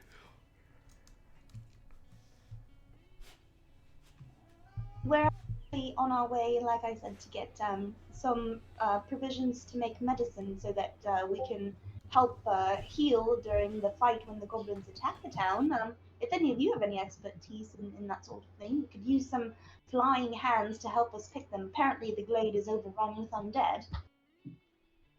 Well, we might not be much assistance against such ferociously large beasts as undead.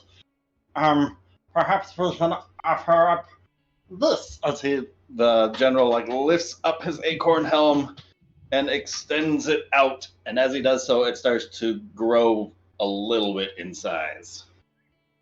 Oh, and what's this? An acorn helmet. It's carved out from the inside of an acorn. I should refresh. I'm not showing it to you. Oh, you're mean. I can see it on your screen. Yeah, and you copy paste things, so Yeah, I'm telling you, he's showing you an acorn helmet. because I'm nice and I tell the party Yeah, things. and you can see my screen, so You know what yeah. it looks like. Damn it! It looks cool, but it won't let me see the text, you guys. As a can good we do dungeon something master like shouldn't. this? Or what magical properties am I You've doing? never come across a sprite's acorn helmet before. So he's offering it to us? Well, I'm not one to be outdone by one of my elders such as that. And the pixie goes towards her own side pouch and produces a sort of diadem. And she holds that out. As she shows a little purpley flower crown. Oh, nice. As the general holds out his acorn helm. Oh my god. Thank you so much. These are gifts. Oh look, there's text. Are we supposed to have text? They use their little woodland critter voices to tell you what they do in game terms. That's text. You guys can do that, right? Yeah.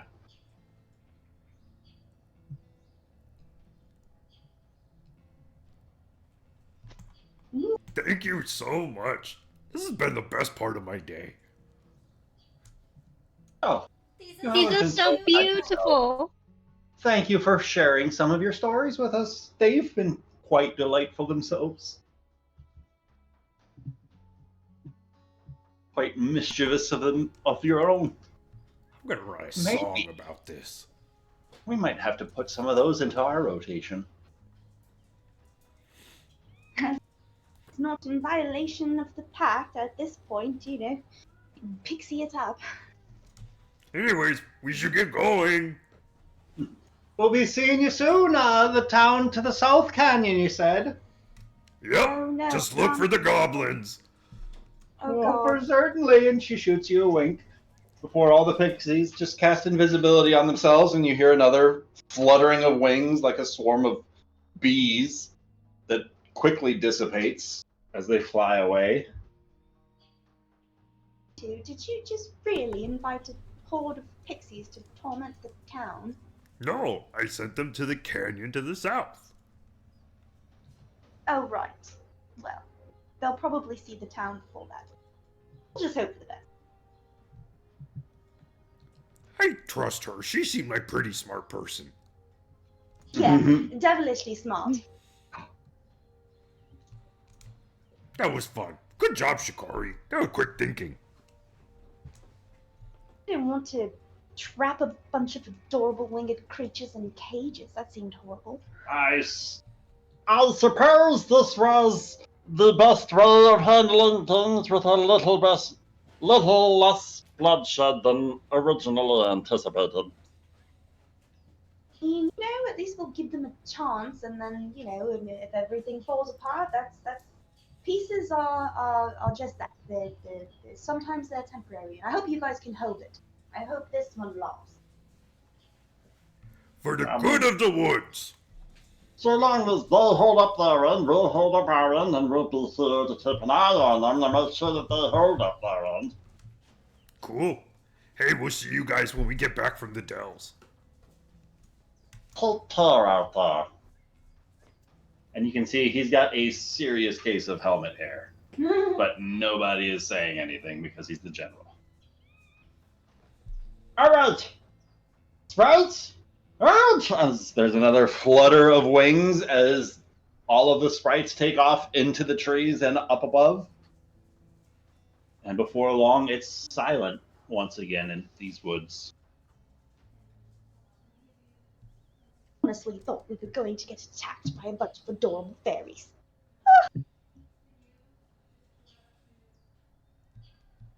War. My goodness.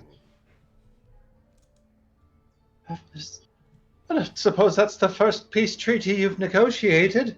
You seemed awfully quick to come to that solution. You know, I've read a lot of books about battles that happened, and I always thought, couldn't they just not and talk first? And so I guess that was a bit of an experiment on my part. Can't say I knew exactly how it was going to go, honestly. I feel like I got quite lucky. Was incredibly brave. of all of you. Briarios most of all. I'm sorry. What did I do? You stood there strong and resolute.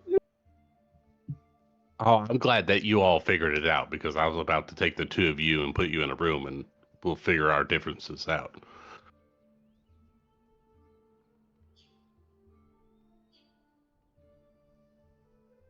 That would have been funny. That was a joke. You see, I can joke too. And with that, the party continues westward towards the Twilight Dell. That's a And good end closer. to the scene. And closer. Towards their inevitable dooms. We needed a little levity before all the undead. We're going to be fine. We're going to be fine. We're going to be just fine. Who wants the acorn helmet and who wants the Twilight Flower crown? What does the acorn helmet I do? Yeah. unironically think that Crow should have the crown.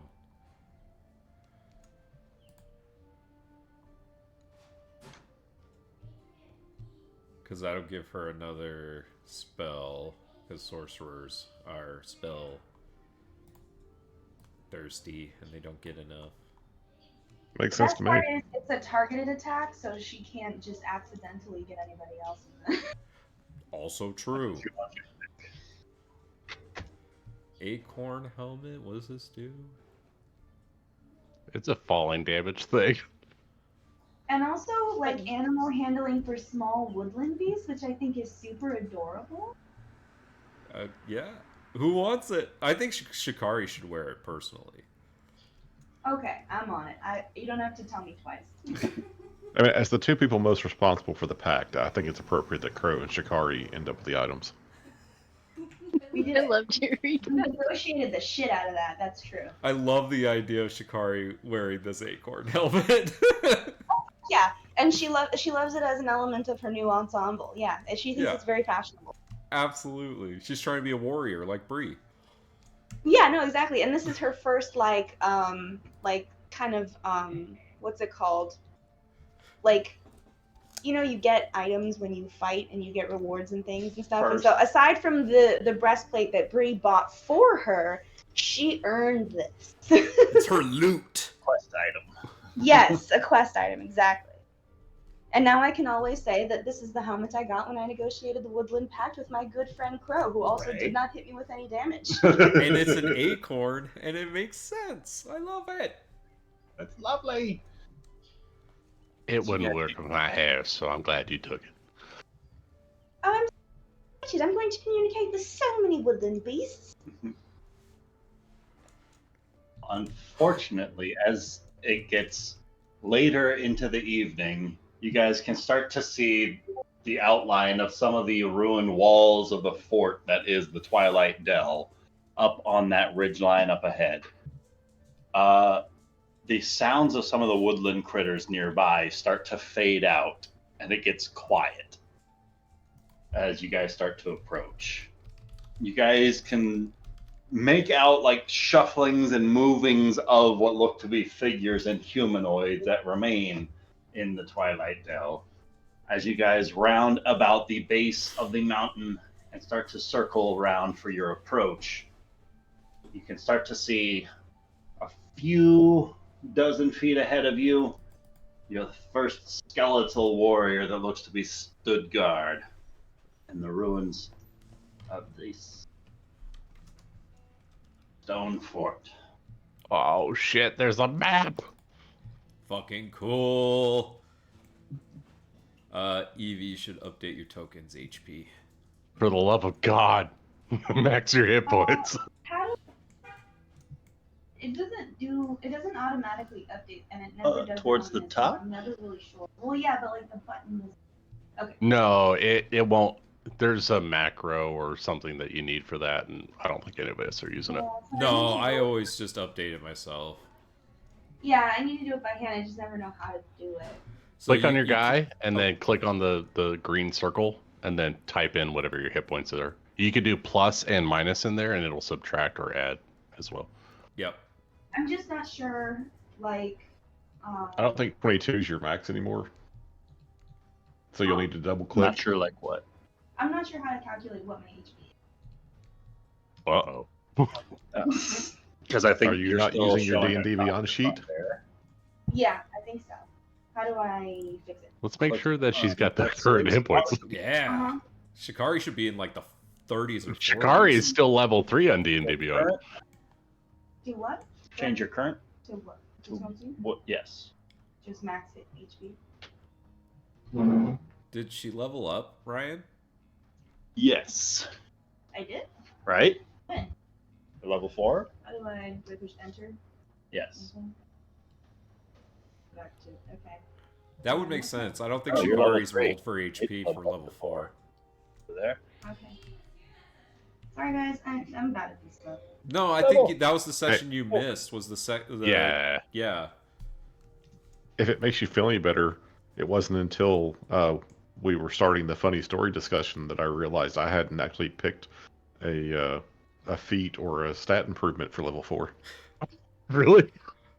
Yeah, so I was scrolling through going, what feat do I want? Oh, I think Nice. It's a healer maybe? What does that give me? That makes sense, unless I already have it. I'm just gonna make I think with the helmet and the If it's easier. cool charisma play, you could bump up both of those. That'd be awesome. Yeah, I think a stat bonus for... I like bumping up my stats for my pure casters usually. I get Yeah, an that's good. ability score improvement, and it said Or a feat. improvement feat or another feat of your choice. So I could do ability score improvement instead. Oh, that's how that works. Yeah. And then I Yeah, you get 2+1s.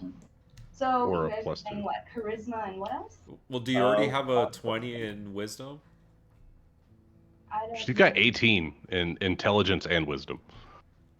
So you could bump one of those up by 2 and have 20. Okay, I'll do wisdom, and then. Or I think more that's hit points, it, I don't know. right?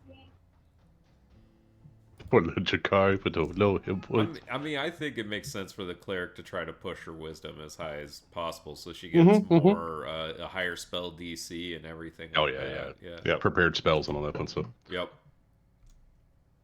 Okay, does that seem right-ish?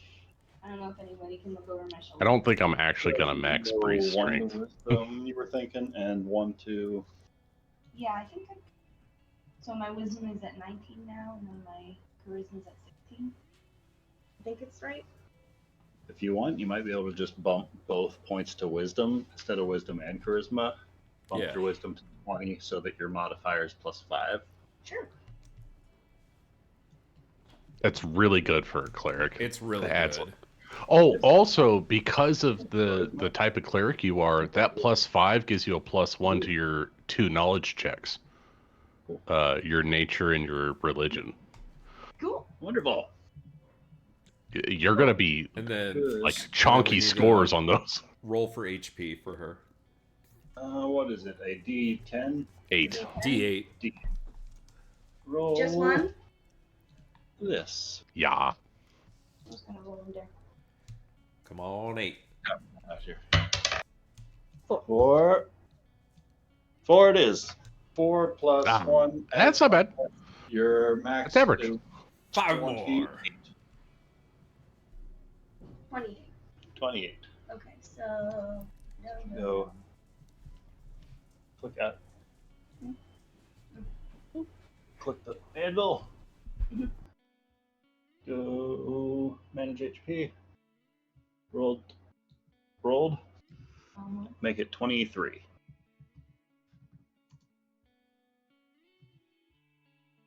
And now just click that newspaper looking thing. Shazam! Okay, and I can change mine on here to 20. And I have Perfect. full HP? Yeah, after the long resting. Okay. Why is it what? Be weird. Oh. Because it likes to be weird. It's roll 20.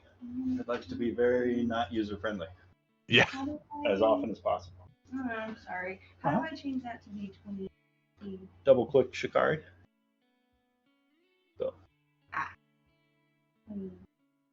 27. And 27. And a helmet. And a helmet. Beep, beep, beep, beep. Okay, sorry guys, we're done. You're good. Let me turn off the relaxing music soundtrack. Oh, you had relaxing music on? I'm sitting here in the silence. Now an upsetting theme by Kevin MacLeod. Yeah. We return back to the triangle. I'm pretty sure Ryan's using unlicensed music on purpose for us. I don't even trust it. Can't risk the flag. So yeah, as you guys are approaching the ruins of this Twilight Dell, you can start to see and hear undead that are lingering about the area. But you can also spot the occasional bushel of these lilies, the moonbloom bushels. No, that's Lily. Lily's in the back. She's kind of in the front right now. And you can approach by continuing along, spiraling counterclockwise. Can we be? But you said it's getting dark, right? It is starting to get dark. I'm sorry, before we get too far into it, I'm trying to figure out An hour from sunset. Trying to figure out what? how to add the flower crown. Is there another name for it that I can find in D&D Beyond? If you are able to add a spell scroll with the chill touch cantrip, I can make an item for that, Ryan, if that you would want. be wonderful. All right. Give me a second, man, and I'll make it. Okay, you're fantastic. I was like, I don't know how to add this. I don't know how to add the spell to your character. Oh, I can do that. I can do that.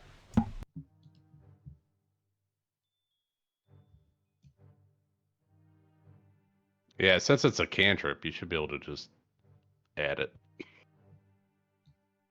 So it would seem.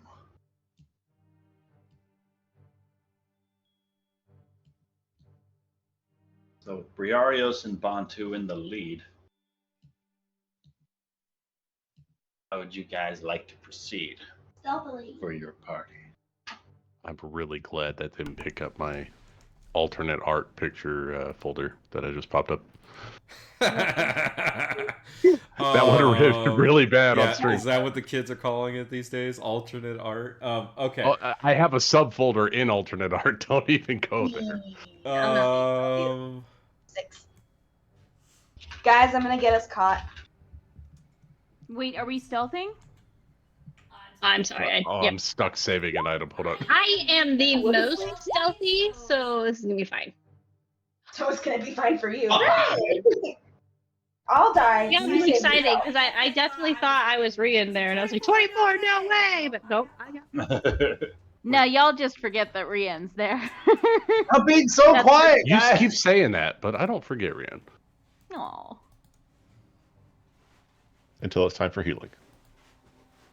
I don't do healing, so I can't. Ryan, is this line supposed to be here for any reason? That's just me showing you guys to proceed that direction. Okay, I got it. Forward. And now, how do I get rid of it? Oh, I just... What? Well, I mean, if you're just going to railroad the campaign like that, Ryan, fine. It's a mountain. That's that the mountains easy way tend up. to do that. The no check required route. Okay. The way if you did have wagons or carriages, you Sorry, might. you need a stealth check, Ryan? Is that what we need? If you want to approach stealthily, yes. Oh, of course, of course. That's up to you. I will be Lead super you stealthy and with you. Bantu leading the party forward. What's the plan? 18. Well, what if we wait until night and maybe We don't want to wait till night. The undead have the advantage at night. Oh, can they see in the dark? Yeah, they don't see it all. Oh. Well, at least maybe a couple of us go down there, the stealthy of us, of all of us, and we take some of the flowers. How many flowers do we need? As many as we can carry.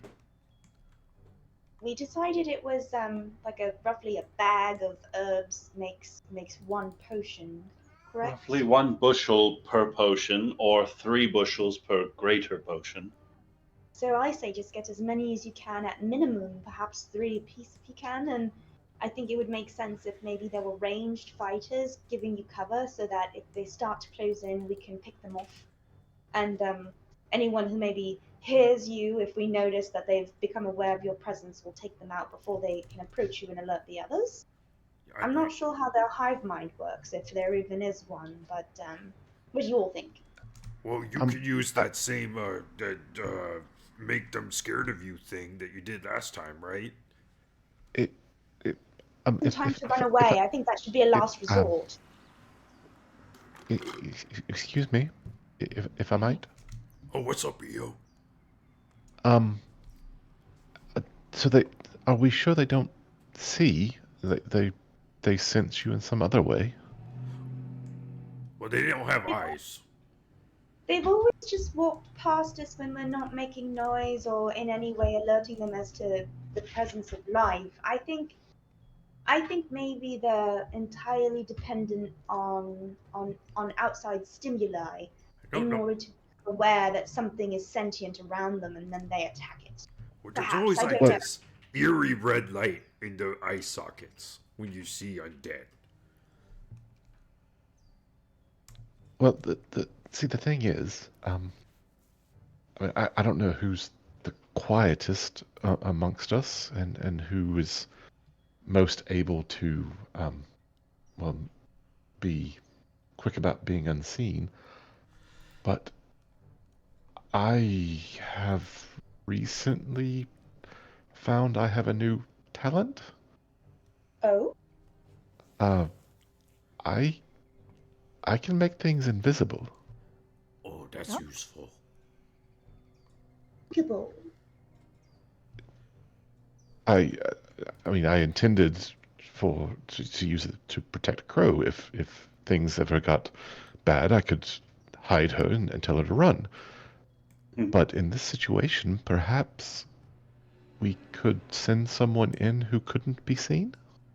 That's a great idea. Who's good at picking flowers? I mean, I thought I suggested yes.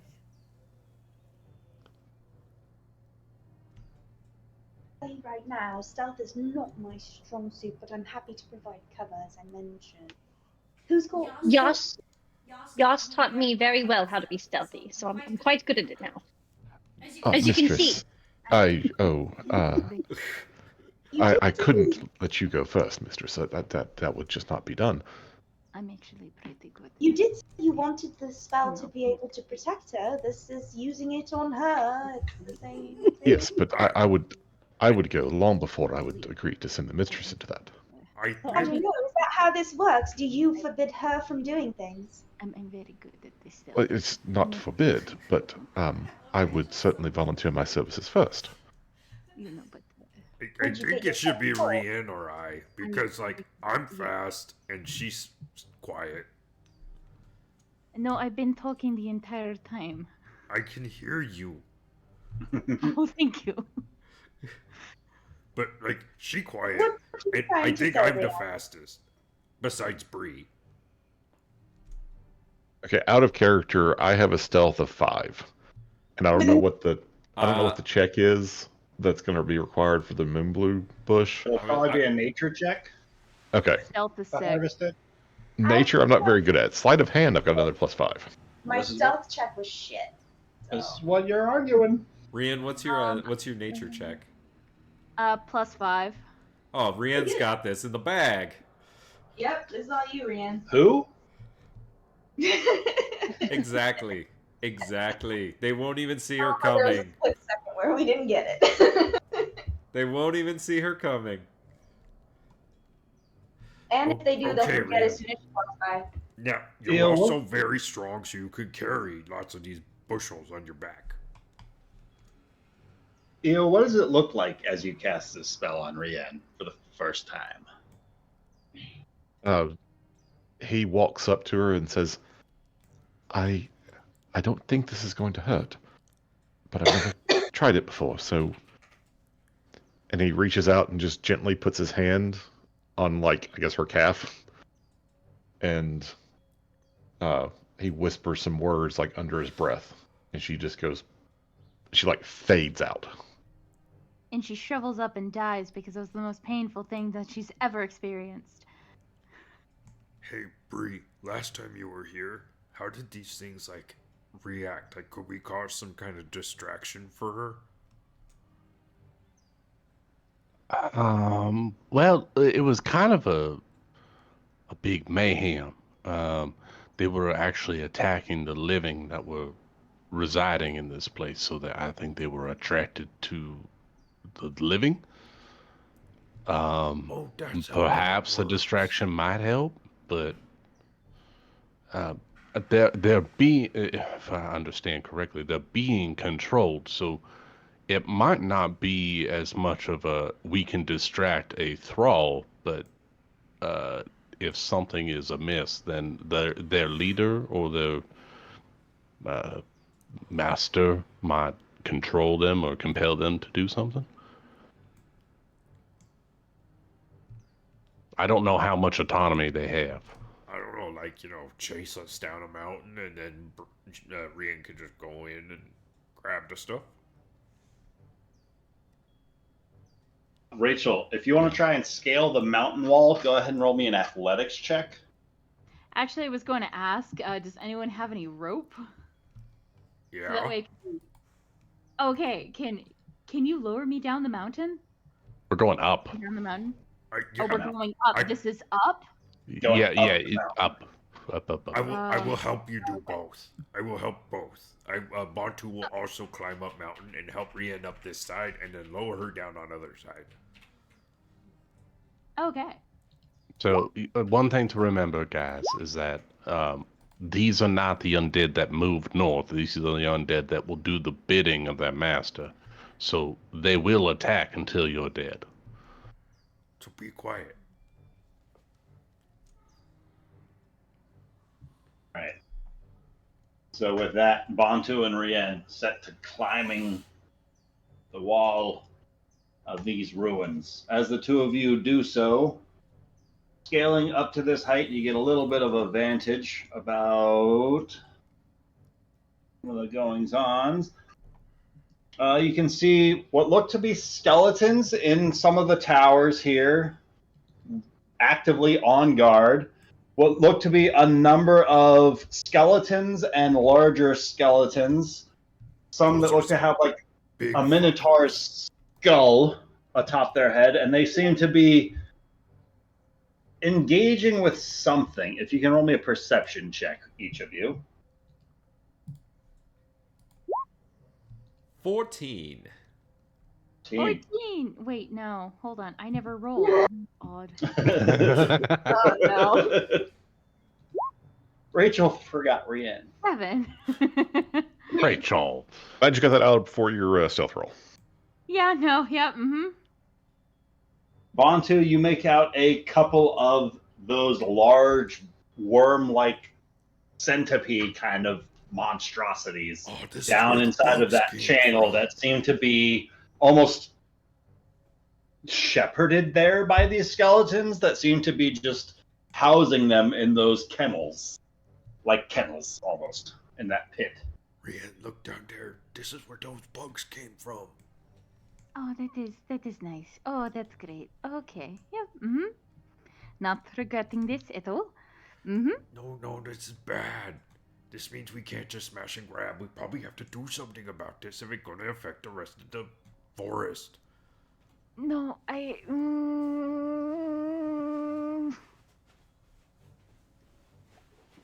Okay, Tina.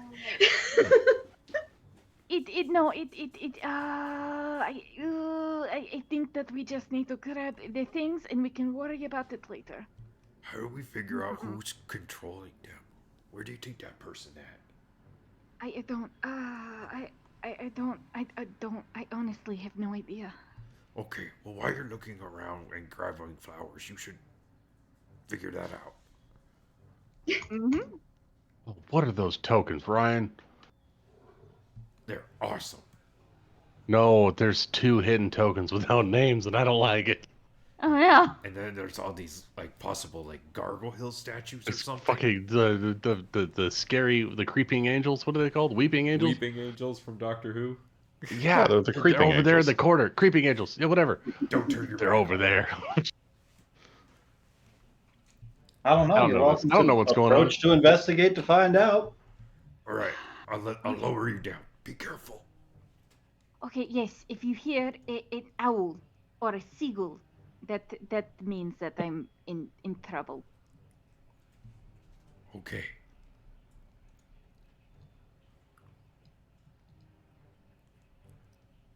All right. That is entirely Rian up to seems you all guys.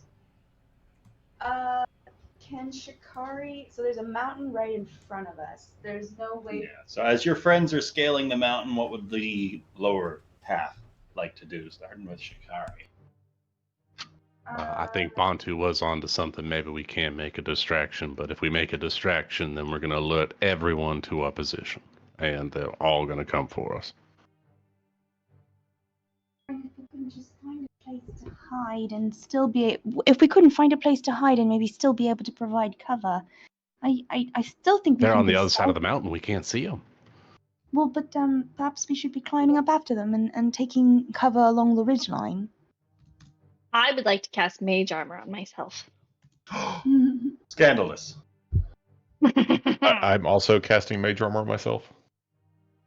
But Amanda, is there a chance of that spell causing wild magic to go off? Yes. Because it's a level spell.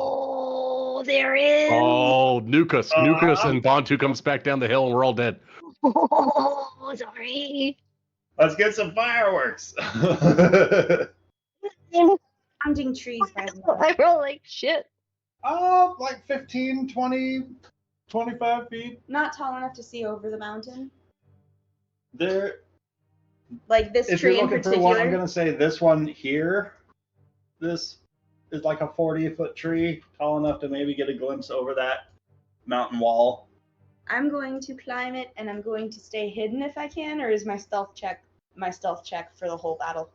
As you keep going, you can roll new stealth checks. Okay, I'm going to try and climb the tree, and I'm going to, if I can, stealthily make it up to the top and just kind of look out for them and be ready to fire if need be. How far For now, is you're that? welcome to just move your tokens since we're not into initiative or anything. Okay. I just wanna see And how far- until I say otherwise, you're good on the stealth check Okay. for now. Okay. My crossbow's range. Because like the alertness status is very low. There's nothing triggering anybody yet. Oh, good. There have been Shikari zero went backwards, guards not with- forwards. No guards with the exclamation mark above their heads yet, saying, "Huh? What was that?" Okay. You're good. Okay, Ryan, I have a very important question for you. What's up? As GM, Uh-oh. is concentration a active engagement? In what If I'm context? if I'm concentrating on a spell, can I rest for 10 minutes and regenerate the spell slot I used?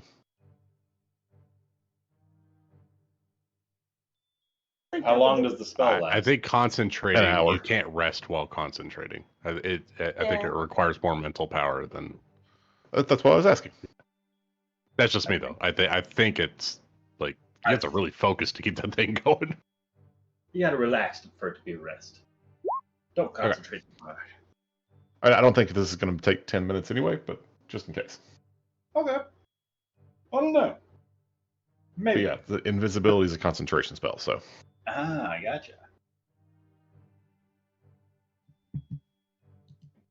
So EO's going to just sort of find a nice cozy spot to stay out of the way, because the last thing we need is for, Rian to just pop into existence in the middle of something because he got distracted. Yeah, that. Surprise! Yes. Please don't forget about Rian. Not this time. Not this time. So EO Well, is concentrating. It just depends Sorry, on what Crow needs.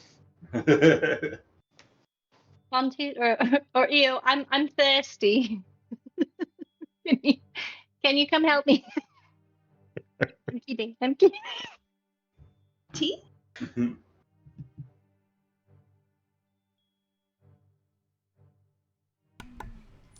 Catch up with the other two as they come back. Now I'm going to say we're going to take 5 steps back. Bantu will stay up on ridge, just nice and low, and keep an eye on. Well, can't really see Rian, but try to see where flowers are disappearing, so you kind of know where she at. All right. Bantu, go ahead and roll me a stealth check. The try and hide up there on the mountain ridge line. Natural 20. Beautiful, Bantu. Oh! You know That's what the time to roll of Nick so clutch. Keep out of sight. Oh, Rien, what would you like to do? Climb down, rappel down the mountain and try to get these 3 bushels, or at least these 2. Moon blooms first. Sure thing. Go ahead and start by rolling me a stealth check with advantage because you're invisible. Okay. 23. Excellent. And feel free to roll me a nature check to start harvesting that moon bloom.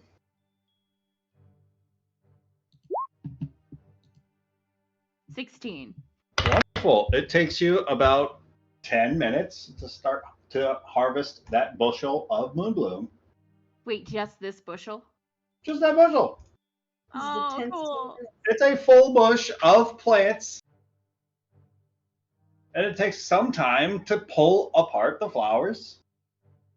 I can't see, obviously, Rianne, but can I see the moon bloom plants and...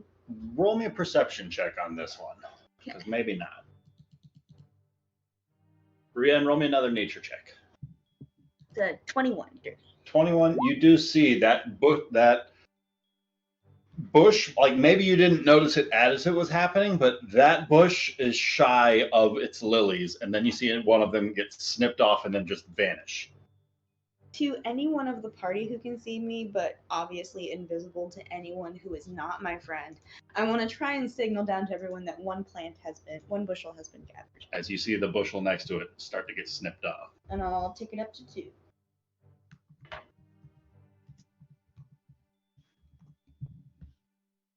Woohoo.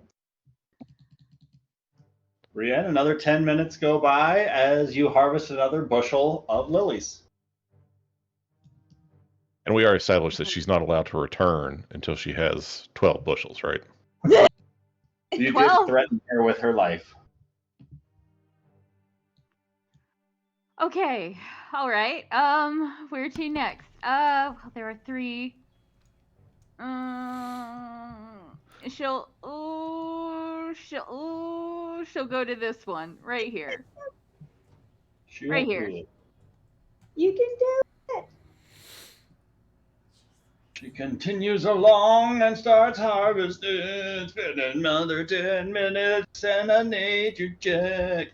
Oh my god, this is so scary. Can Bantu like creep along the ridge and like kind of keep up with her when he sees the flowers move over there? You sure you want to move up there too much? Sure thing. Bantu starts creeping along the ridgeline, doing his best as he loses sight of whatever bushel is being worked upon as Rianne starts harvesting a few lilies from the next. 15 is successful. Cutting those, spending another 10 minutes as you're up through half an hour with the plants alone.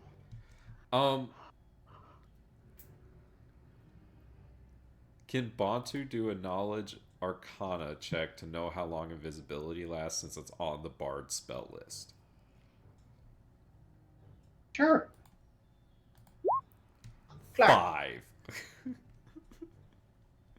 I mean, it depends on how strong a caster casts it, right? Okay, so maybe as long as he's concentrating.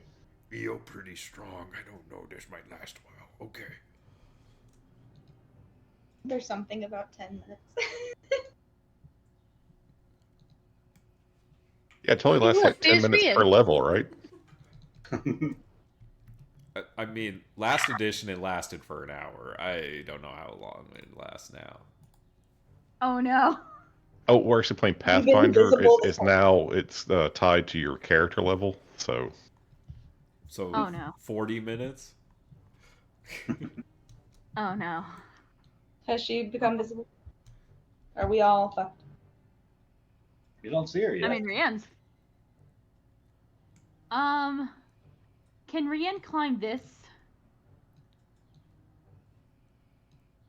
Sure. Get up a little closer to the zombie shambling around there. Okay. Rianne's going to go over to this bush now. Sure. Roll me another stealth check with advantage.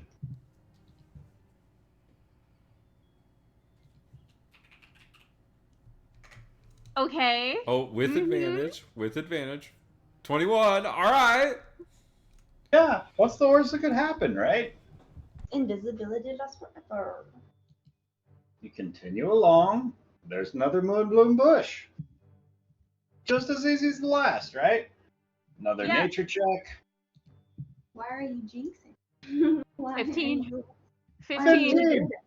Spend another 10 minutes, and that's no problem. Harvesting another bushel of moonbloom. You've got 4 of them. You're doing great. Okay, Rianne's going to go over to this one. Put herself into this corner. Sure thing. We cut to a Ian's gonna scene of cut. EO sitting there, and there's just sweat like running down his face.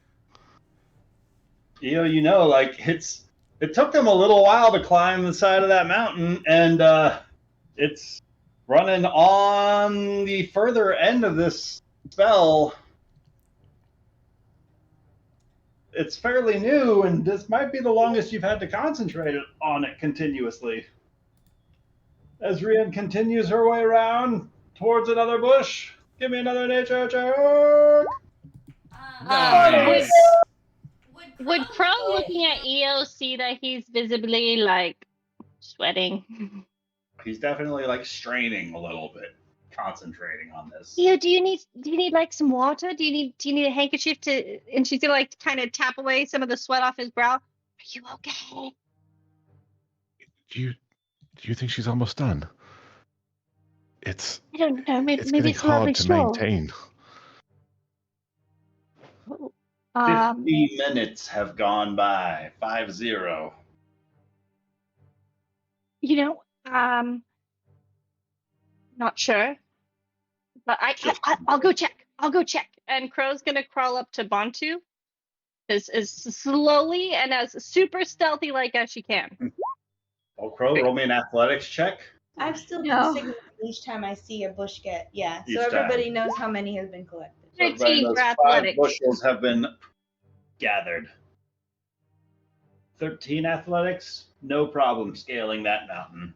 Okay, cool. But I have a 3 stealth, so I'm probably too loud. But I mean, it makes all sorts of clatter with rubble falling down that mountainside, but maybe it's all for the better, because what you don't know is on the other side of that wall, Rian, you see this zombie being drawn towards whatever sound of that falling and scratching stone is.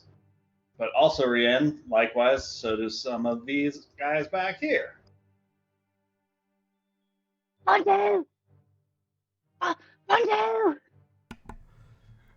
Shit. Actually, I wanted to see if you could, like, because I rolled a 23 on my nat 20 stealth. Like, No, I can't see you, and I have a 3 stealth. She's. I don't see. Shh! Hey, shut up! Come over here.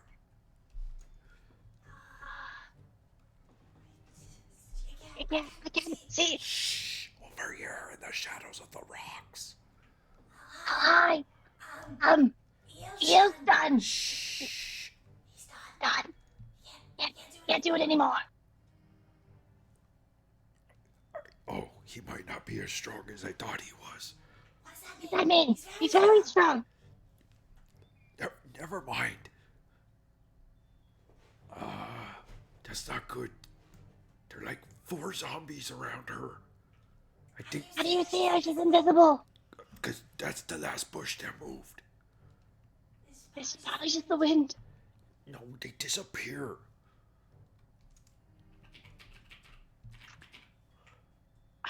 So We need to cause distraction. You actually doing a pretty good job of it. They look like they're coming this way. So you say that she needs to cause a distraction, and she's gonna cast a sorcerer's burst over this way, towards. Oh God! And why isn't it clicking? I don't know. Which way? Out there? Yeah, because Bantu pointed to a different direction, so I'm gonna point to over here. And what should we do? Let's do lightning. That's super normal for lightning to strike randomly. Sure. Going for just the middle of nothing or targeting anything in particular? No, just the middle of nothing. Lightning in the middle of nothing, sure. That's The normal. distraction. That's normal. It's They know the cloudy. way. They're Sure. undead. Cloudy with a chance of lightning. I clicked the damage, That rock got destroyed. There's a surge of arcane energy as a 5 lightning damage bursts into the ground with arcane blasts. And some of the nearby undead start shambling towards where that blast impacted. And Crow's gonna look to Bantu and give a thumbs up. And then she's gonna realize she can't see Bantu even though he's standing right next to her. He's gone. When Crow does this, can Bantu keep an eye on this tower up here? This is like a tower, right? It's like the remains of the main barracks of this fort. I guess the second floor is no longer standing. There are a number of gargoyles perched upon like the 4 peaks of this facility. Like when the sound of the spell goes off, like Bantu wants to kind of look around and see if there's any like non-undead reacting to that. If that makes sense? Like is there anyone is anyone like sticks their head out the window or something like that? Thing. Let's see. 13.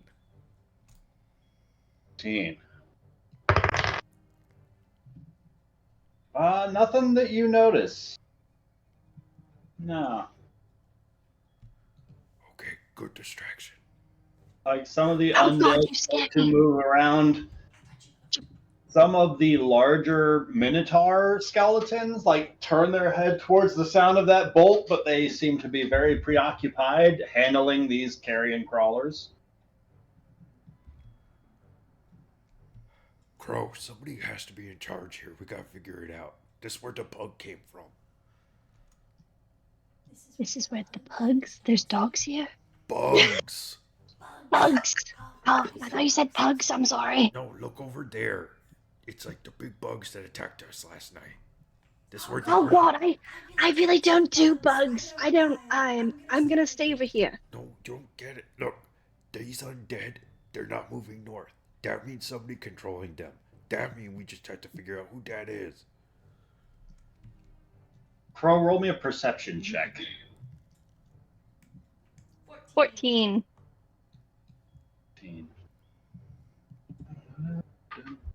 All right.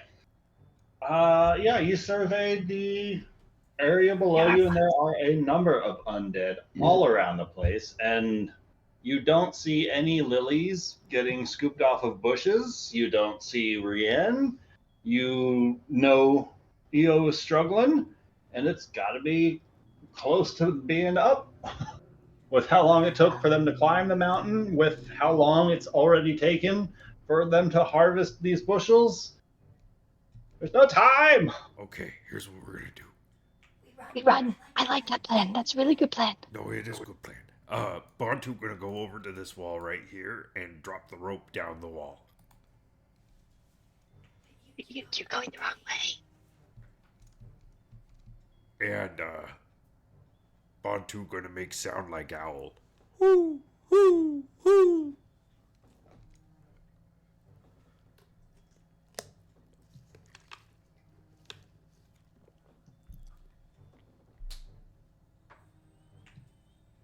Brienne.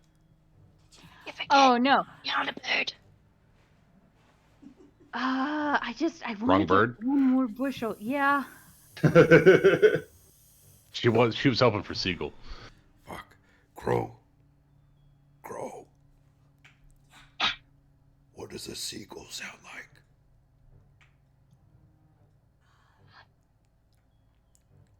I grew up in desert wastelands. I don't know what it sounds like.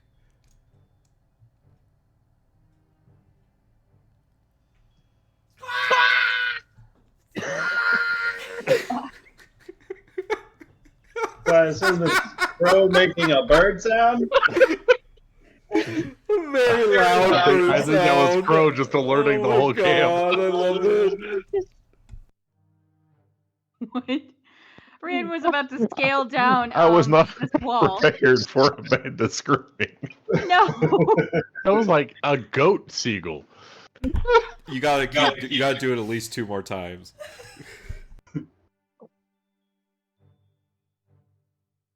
She's gonna give Bunty the thumbs up. Yeah, that was good. Great. Well, I think with that we can have everybody roll into initiative.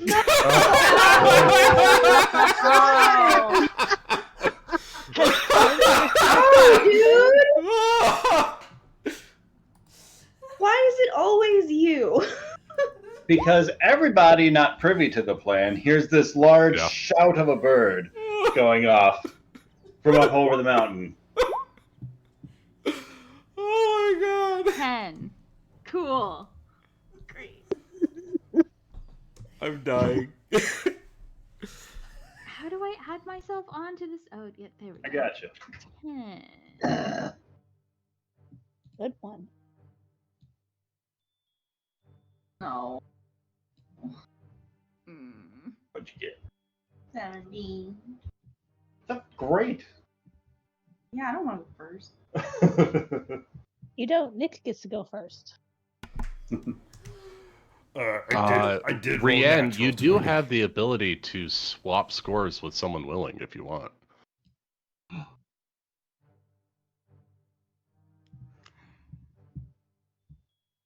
Hey, Evie, do you want to swap scores? So I can Sure. get you 17 and you take my 10? You need it. Take it. You need to get the fuck out of there. Who said anything about getting out of here? I'm getting one more crystal, baby. I'm You know kidding. what? Fine. However you want to spend that time, you spend it.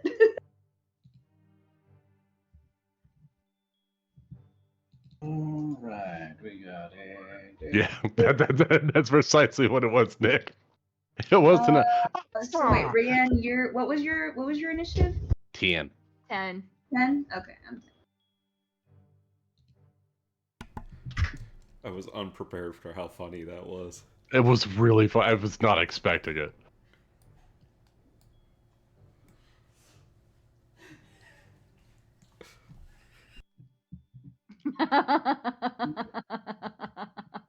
Yes. Big guys. I'm surprised that didn't come with a wild magic surge. That's just natural wild. Fucking bastard! Maybe it was a wild magic surge. On the bright You try to side, do Celebrate. Rianne definitely looked this way and saw a rope down the wall.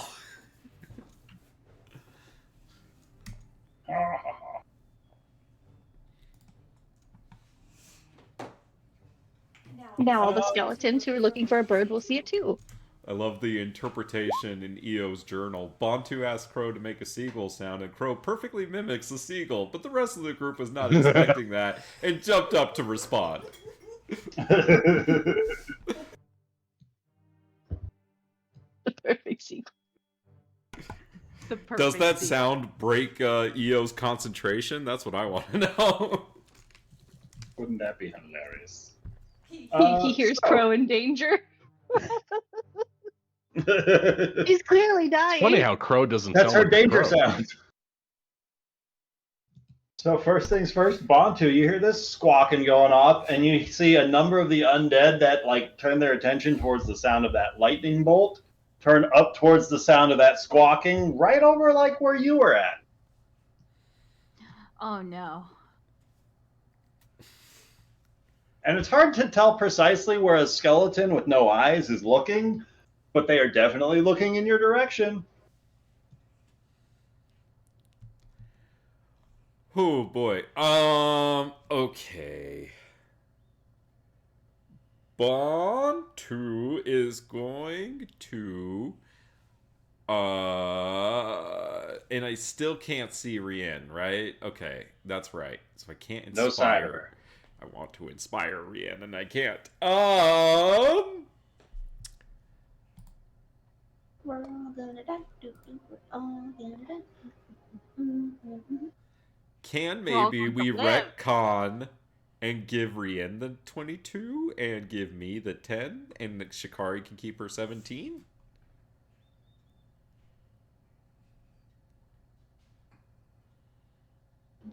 Okay, what's my initiative? You guys work it out. I mean, amongst yourselves. I'm just asking if that's a possibility.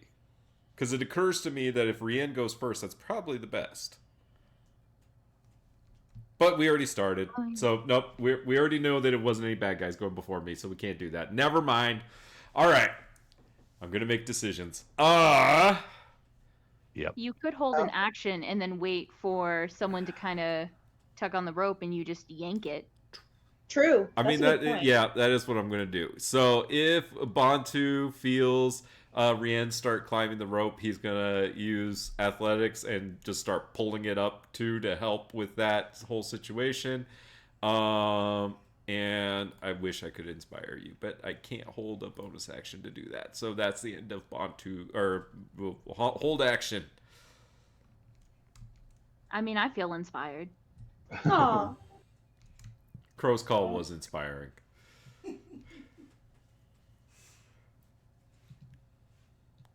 All right, Briarios. Fucking children. All right, Bree is going to, hearing the call of the wild, in a veiled attempt at making a seagull, which that clearly wasn't. Bree is very scared because there's no bird that's like that in this area. So she's going to enter her primal state as a bonus action. And she is going to run headlong up to this side of the rock and start trying to intimidate and get the attention of these skeletons and see if we can start drawing them from the north.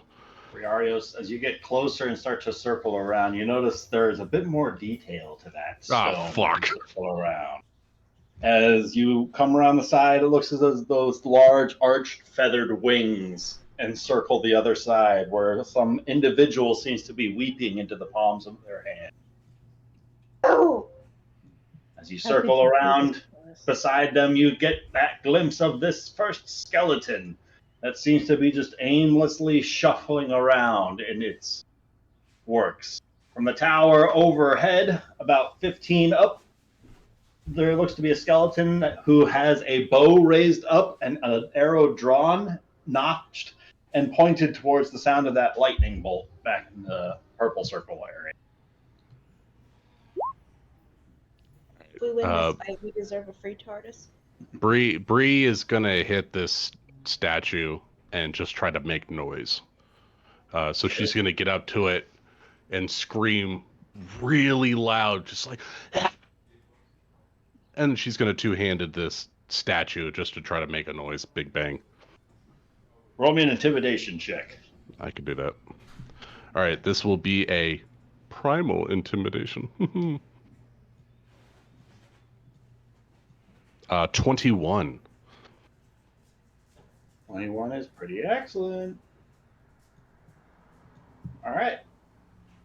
You let out a shout.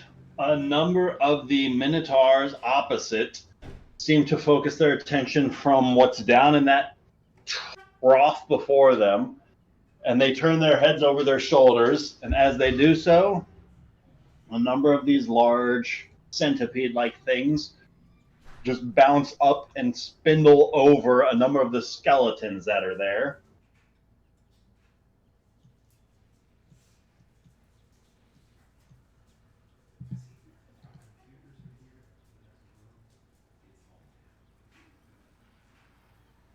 And you seem to have garnered the attention of a number of nearby undead. Congratulations! Good. This is a frightfully terrifying, familiar scene. Yeah. Where your last party died. And here we go again. This time, I know what I'm walking into, so I am drawing the attention so everyone else can get out. Right. 3 in. Well, Rian was about to climb down this this wall, nearly Mhm. loses her balance when Crow does that seagull sound. Because holy shit, she now sees the rope. She is seeing sorry, not Bree. She's seeing Bree doing that. So yeah, probably a good time for her to get the fuck out of here. So she's going to run 30 feet, which is her full movement. If she takes a dash action, does that ruin her stealth? It'll be a little bit louder as you cross, and I will take that into consideration for your stealth roll. If you're trying to stealth out of here versus if you're trying to just get out of here. Are you still invisible? Yeah, she's still invisible. So you have advantage on your stealth, right? Or it would be a straight roll, maybe. It would be a straight roll. Yeah, she'll take the dash action to reach that. Wait, hold on. Where was she? Fuck. Hold on. You She can was, get there. right here? So that would be 25 gets you to the rope, or 20 gets you to the rope. 20, and then she'll start climbing it, I think 5 feet up. And Bantu was holding. Yeah. Oh, does that trigger his action? Yeah. Brienne, go ahead and roll me that straight stealth check. Because the advantage for invisibility, disadvantage for sprinting across the way. 14. 14 is beautiful. You get to the bottom of that rope and you start to scale up, and as you get a couple of handholds in, you start to feel your legs like raising with larger steps than you were anticipating as Bantu starts lifting from the top of the rope as well. And it's before long that you are roused over the top of that ledge and right by Bantu's side. Bantu, you don't see her, but you feel a grasp around the wrist at the last second that pulls her up, and you feel her beside you. You did a really good job. Yes, I did. 1, 2, 3, 4, 5, 5. I've got 5. I don't know why you're. We need to go. Oh, I didn't know what seagulls sound like, so I asked a crow, and that is apparently what a seagull sounds like. I suppose yes, it does. But Bree is causing the alarm. We need to go. What? Oh fuck! I didn't see that. We need to go help her. Honestly, we gotta figure out who in charge here. It's so frustrating.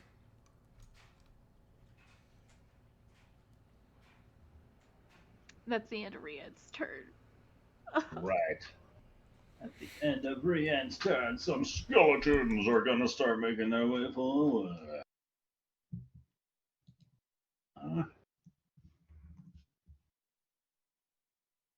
Okay.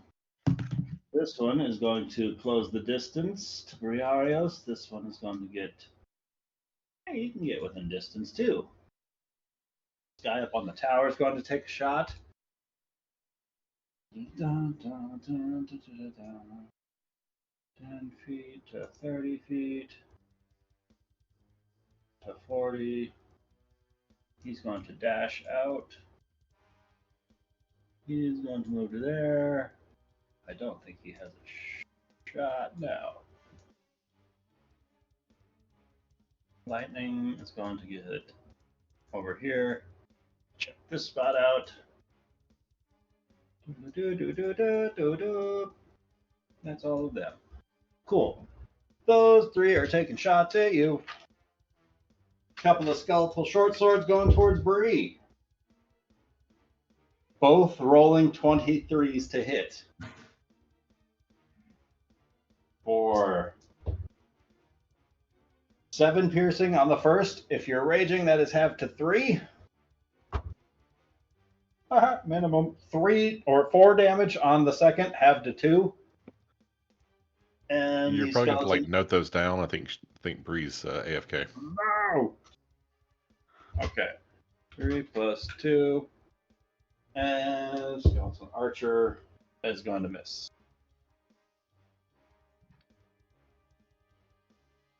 Frightening amount of damage. 5. Okay. With that, Seneca. Stonebender. Alrighty. I took 5. Took 5. This is a tree, correct? That is a tree. Okay.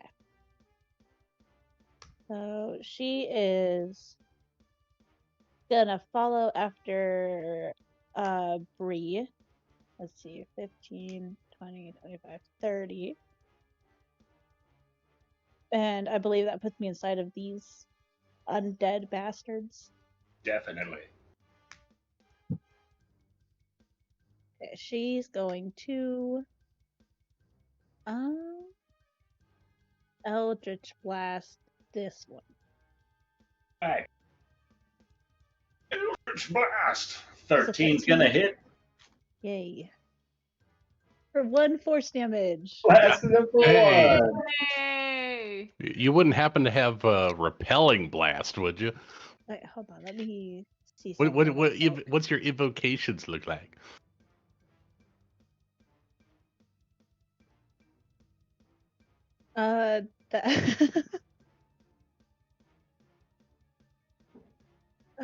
I mean, all my great ones cost spell slots, and I only have 2 of those. So Oh, you took spell Oh, those are that's fun. That's fun. a lot of my powers and my cantrips. Yeah. That's cool. That's I like the different build. Cool. Shikari. Hello. I love you. Hello. Is going to see everything that's going on. I'm gonna put 2 and 2 together that Rian is at the top of the ridge. Is she visible again yet? Not yet. Okay. But you saw Bantu pull something up. Okay, and I see the zombies heading in our direction. The ones you can see are making their way towards Bree. Boom, boom, boom, boom, boom, boom, boom. Oh, and 2 of them are upon her, indeed. One second. Keep forgetting to give myself temporary hit points. I get 2. Oh, I get 4 hit points back.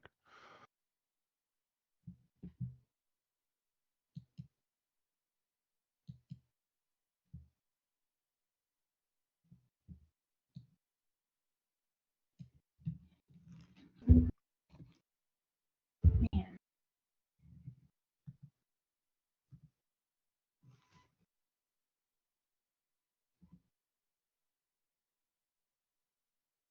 Sorry, the thing I want to do, I just don't have the range for, and I'm trying to wish it into. And you're up a tree. And it's not going to happen. Oh, and I'm up a tree, so I have all that downward distance. Oh, you're right. Okay.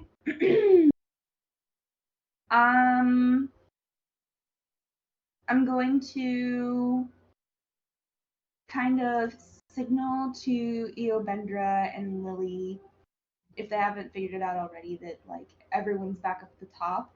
And then I'm going to do a taumaturgy. I'm gonna do the sound of a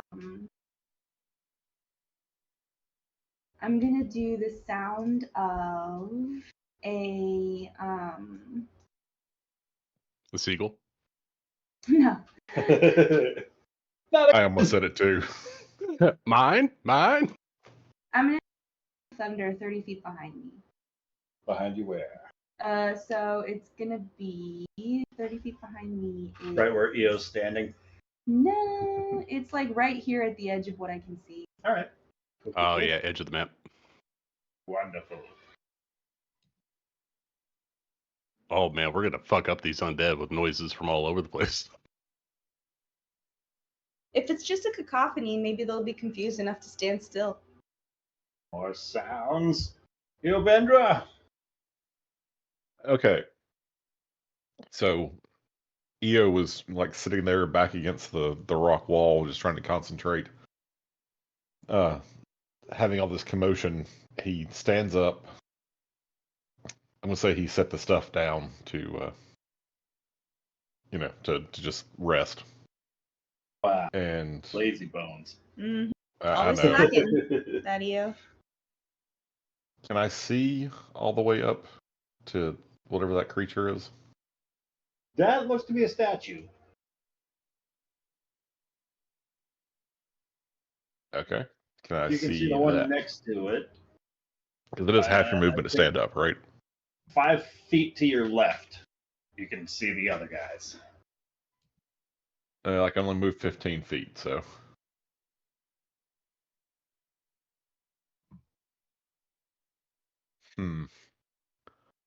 I guess he's just sort of like looking around trying to figure out what's going on. All right. Anything else?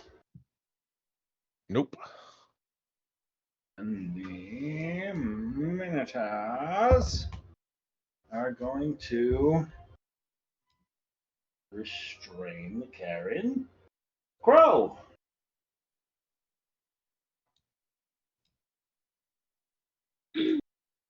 Okay. So Crow is going to move to here, and she's going to target Bree, seeing that Bree's surrounded, and clearly, she misinterpreted the seagull cries as a cry for help, which anyone It could. sounded like a cry for help. Anyway, probably wasn't a healthy sounding seagull. But she's gonna target Bree Choking on French fries. with a vortex warp and try and get her out of the situation she's in and put her in a different spot. If she allows it, we'll see. You got to be a 5 feet closer. Huh? Is it 5 feet I'm closer? 95. I thought I moved close enough. I'm sorry. I can move 5 more. Goodness. There we go. Sorry, my bad. Where are you gonna move me? I want to move you back to by EO. Kind of around the corner so they can't see you. So maybe like around for me. here-ish. Why? There-ish. Wonderful. And Crow's gonna look down and be like, "Wait, this is a stealth mission. Shh." Gonna yell down the cliff. Well, maybe you shouldn't be so loud, child.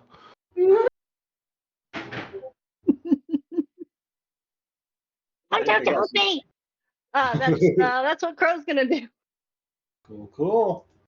The skeletons of the shield and saber. If I'm going to anyone start should be pulling that shushing, it guy should be back. Shikari, okay? Boom. Boom. Library.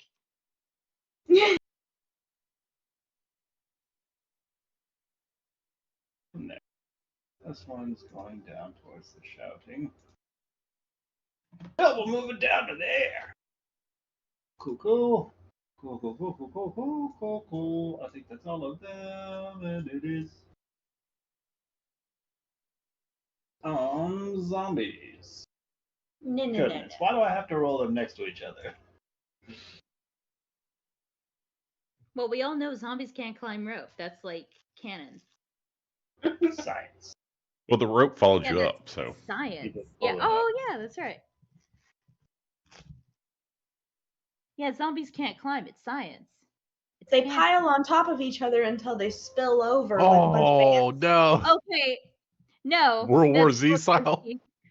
We do not abide by the World War Z zombie rules. We abide by That's the World scary War shit Z right there. book rules, all right? Don't say that happened, all right? Fucking We're going Brad to Pitt. erase that from our minds. I blame him. Oh, look, they're making a pyramid. No. Are these 30 day later zombies then? 28 They days start later, I climbing think. up Oh, the and fast ones? scrambling about Yeah. the wall, trying their best, but zombies are not particularly adept at climbing walls. Doing But your they best, are trying. sweetie. As Yeah, they're they're making their definitely way moving towards the sound of faster that than a wall. squawking bird and the threatening barbarian down below. Carrion crawlers are being pulled back into the channel. Bantu!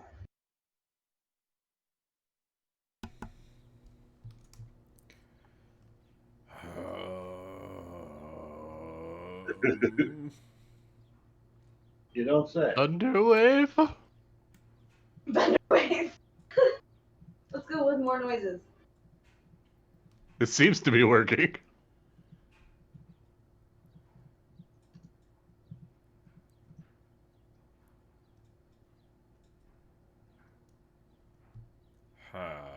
Sorry, Nick's brain Aw. is thinking.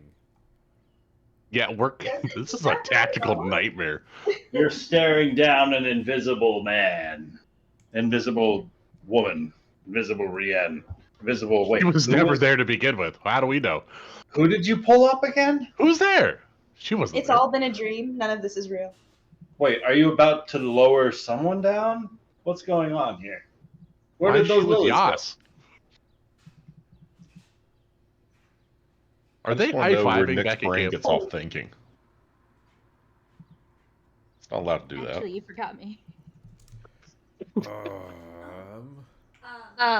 While he's thinking, I did forget a really important thing to do. Do your important thing, please. Never mind, we're good now. God damn it. I gotta be worth at least 2 rolls for making that happen, right? I mean, maybe. The funsies. Okay. I'm like trying to leash a badger. Rien, if you put down the fuck. Wait, we're Bree safe. Okay. Bree is never safe. Because I feel like Yeah, we knowing could Bree's just run gonna away. charge right back into the zombies. If Sinica, I can't let Sinica be the front line. No, we can Seneca run is though. very Like we capable. have 5 bushels. We have Rien back. Everyone's out of. Yeah, Bantu's this would be the perfect time to retreat. Bantu is going to sound the retreat. He is going to grab the hand that's holding his and pull it with him this way. And then he's going to shout down at everyone, Okay, we got some bushels, time to run! And he throws her down the side of the mountain. Here, eat her! Well, you kind of joke about that, but Bantu gonna sling that hand up onto his shoulder and say, hop on, and then when Rien hops on, Bantu is going to scale down this mountain using his bonus action adrenaline rush to give him 30 extra feet using the dash action as a bonus action. Sure. So You missed the perfect opportunity to do a Beatles song. So carrying Rien down. Feel free to roll me an athletics or acrobatics to sprint down the mountain with Rien in tow. How's a natural No. 20 for 28? That's my second nat Bantu, the 20. hero Not the first time fireman. you've done this. He had a good time earlier. He's feeling inspired. Shit, I left Crow up there. EO's not gonna like that. I'll deal with that next turn. Nick, you should have done the Beatles song. Which one? Get back to where you once belonged. No, he's gonna do the classic, Monty Python. Run away! Run away. That's the end of turn. The retreat. They have huge teeth. Everyone, let's get out of here. As Lily starts by double moving out. Briarios! All right. Oh well, hell. Oh boy. All right. Bree is gonna move up 30 feet next to Seneca. You know, I hate And to influence what you do with your character, but Seneca is indeed an adult gnome. She is not a child. And is a warlock. She has means. well, I'm sorry, child, but I have to make sure that you get out first because Aw. everyone died before me. If it helps, Bree is also an adult gnome. We have to compare ages later, sweetheart. Bree is going to move up and then hold her action to run back once Seneca starts moving. Gnome she did. So if Seneca doesn't move, Bree is going to move forward. That's her plan. Very well. She's judging her movement based on Seneca. Holding your movement. Yep. Got it. Rian. What's up? Rian's going to get out of Bontu's back, off of Bontu's back. He climbs out of his. Yeah, he's got a little pocket there, a little pouch. Backwards kangaroo. Yeah, and she'll whisper up or like, I don't know, yell maybe, I don't know, but she'll say, Crow, I'm right underneath you. Just jump so we can go. And she'll hold her action and she's fully prepared to catch Crow. Even though Oh my God, I Crow love that. cannot see her. This is the ultimate trust fall. Oh, that is. But Rian is ready. You know what? She'll also kick some dust to kind of say, like, here's where I am. Did you just LeBron James that shit? Yes. Fucking powder. Pah! But Rian is fully prepared to catch Crow because we need to get the fuck out of here. Please. Dear God. Trust me. I love this so much. We kind of look at the invisibility spell as like a huge buff. Kind of forget the negatives. Like we can't see each other, but you know. Oops. See, magic has consequences. Yes. But let's hope that that Crow believes in Rian and trusts Rian. Wonderful. The power of friendship will get you through this. Yeah, power of friendship. Come on, Crow. Power of friendship. Does she not feel the friendship? We'll find out. I can feel it. I just can't see it. Okay, well, you just need to feel the vibes of friendship, not necessarily see it. So, I'm not telling you how to play. Anything else you would like to do? What? I'm telling you to play a character. They do have this really nice feather crown and these beautiful like crow wings for a cloak, so I kind of feel like a pixie right now. So we could just wing it and see what happens. Hey, So majestic. No, that's all I have right now. Oh my God, she's Batman. She's gonna come down. Fucking just the crow fly. Oh God, that's gonna be great. Skeletons are gonna stop moving I forgot they go before me. up to there, and the one at the back is going to take a shot out at Seneca. Oh, that's not very nice. And this guy can go 30 feet, giving him line of sight to Seneca as well. So 2 arrows.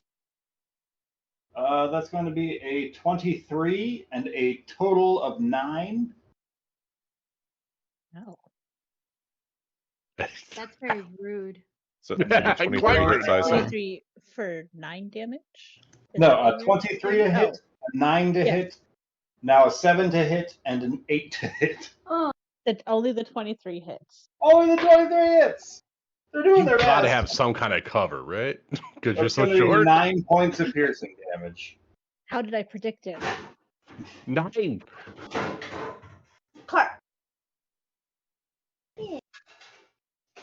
It's going to be the skeleton's turn. Sinica. Alrighty. Seneca, for her action, is going to cast Misty Step. Well, that fucks up my plan. I don't see you moving. You do see her disappear, though. So, I mean, that counts. Yeah. So she's going to Misty Step Can I roll for mom eyes to see if I have them in the back of my head? 30 feet. And then she'll use her full movement to go additional 30 feet. Once she lands her Misty Step, she'll look back at Bree and just say, "You might want to start running before they kick your ass." And then she takes off. Wonderful. Bree, that can trigger your held movement. Yeah, I'll move. As you hear I'll move. Seneca calling out from way behind you. I was gonna come up with a quip, but I lost it. So Bree will move 30 feet closer to Chikari. Sweetheart, if you want to fall, jump this way, I'll catch you and we can keep moving. You're up a tree and the undead are coming.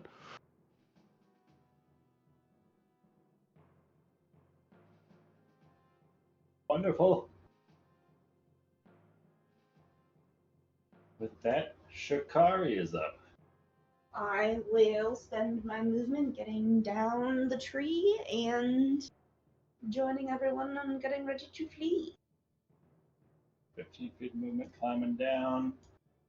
And 15 feet left. Did you put me over by Bree? 15 feet down. You're all over the damn place. Like, I moved my token just down the tree, and you went and put it next to Bree. I'm like, that's fine too, but if we're going this direction, I don't know that I'd backtrack. But anyway, it's fine. We're good. I probably would go stand next to Bree.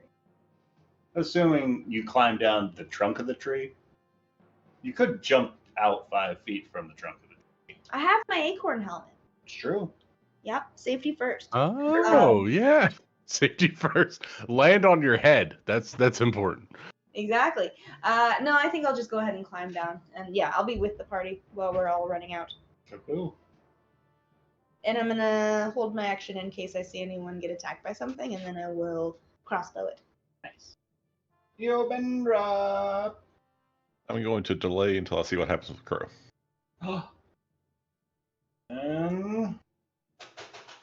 You guys should always share initiative, I think. Twins. Like you have partner, you should do it. And EO should always be second. Like it should always be Crow and then EO. No, because there are times that EO needs to do things first. I know, but I think he's it'd got be to make fun. the tent up. He's got to make the bed. He's got to cook. I think EO should have the alert feed so he could swap with Crow at some point. And Crow. Time for a trust fall. Bro. Do you trust Rienne? And she's going to jump, and as she is falling, she is going to cast Featherfall on herself. What? All right.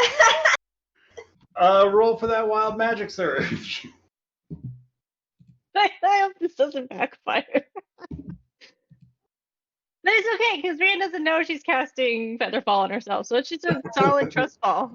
Solid trust fall right now. Rian, what are you doing? You see Crow up above you, and then she just takes a dive from the side of the mountain.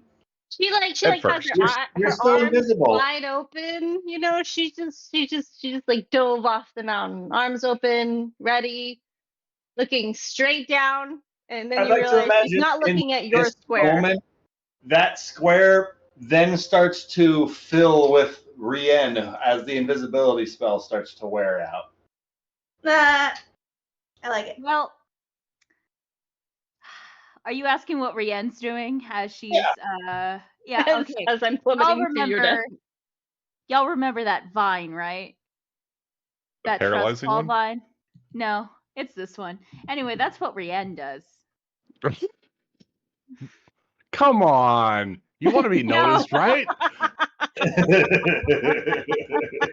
Oh, No, Never but trust anybody. Damn.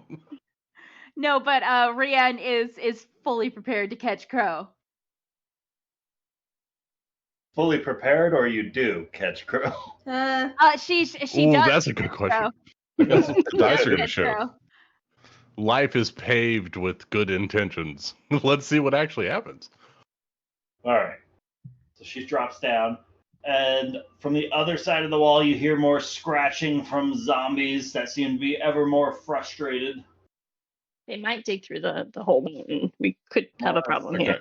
Once EO sees that Crow has jumped down, he runs over, gets the stuff,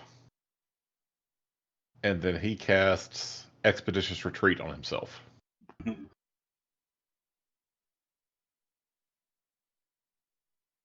So Lovely. now he can move 40 feet around. Fastman.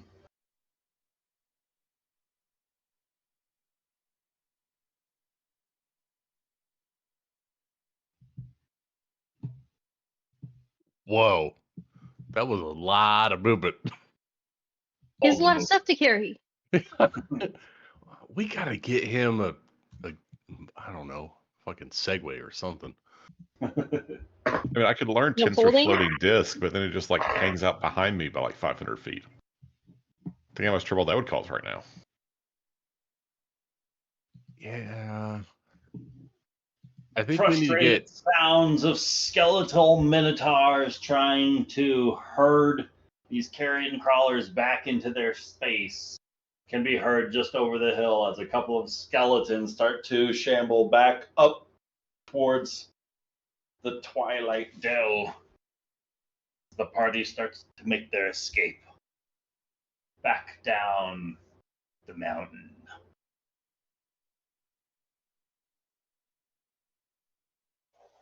And with that, we're effectively going to be out of combat, I think. You guys Before have we get successfully too the far, Dells. does anyone Uh-huh. think that maybe we should, I don't know, like take care of the undead here because they're breeding, they had the bug things that we saw last night that attacked our camp. They have a bunch of them all like penned up down there, and I think this is where it came from. And that kind of means that they're like gathering strength and trying to actually do something here. And since these skeletons aren't going north, that means somebody controlling them, and that means somebody doing this on purpose. And I wonder if we should do something about that. Yeah, but we got our flowers. It took us 2 days to get here. The town was under imminent threat of attack. I think that might be a great idea for after we defend the town from the goblin attack. Unless, of course, these undead are part of that plan, which I certainly hope not. But it could be good to try and tackle one massive problem at a time. What do you all think? I don't want to lose anybody else close to me, to these particular undead. If we can, I'd like to get back to my family and make sure that Westvale is safe. And we can deal with this another day. I know they're going to get stronger and they're going to have more undead, but the goblin is the bigger threat at the moment, in my eyes. I'm anxious because we didn't know how far out they were from attack. We hadn't even gotten our first scouting report by the time we set out on this journey, so we really don't know. We could be coming back to Cinders. I hope not. Time could be of the essence. It could also be another week. I don't know. But it makes me anxious not knowing. I agree with you, Bantu. But from what I've seen from the last time I was here to now, they haven't increased in too much strength. There's not a whole lot around for them to gather strength with. But the goblins are living and gathering. I think they're the biggest threat at the moment. That's fair. I'm just saying this gonna be a problem later. Yeah. Bantu, you know this area. There's always problems, and it's always going to be another problem. Yeah, but we're pretty good group of people to solve problems. Look, we solved Charlie Unicorn problem. We solved Pixie Sprite problem. Why not solve this problem? Bantu, don't They want to get this don't done. do this, please. I don't. I want to solve this problem.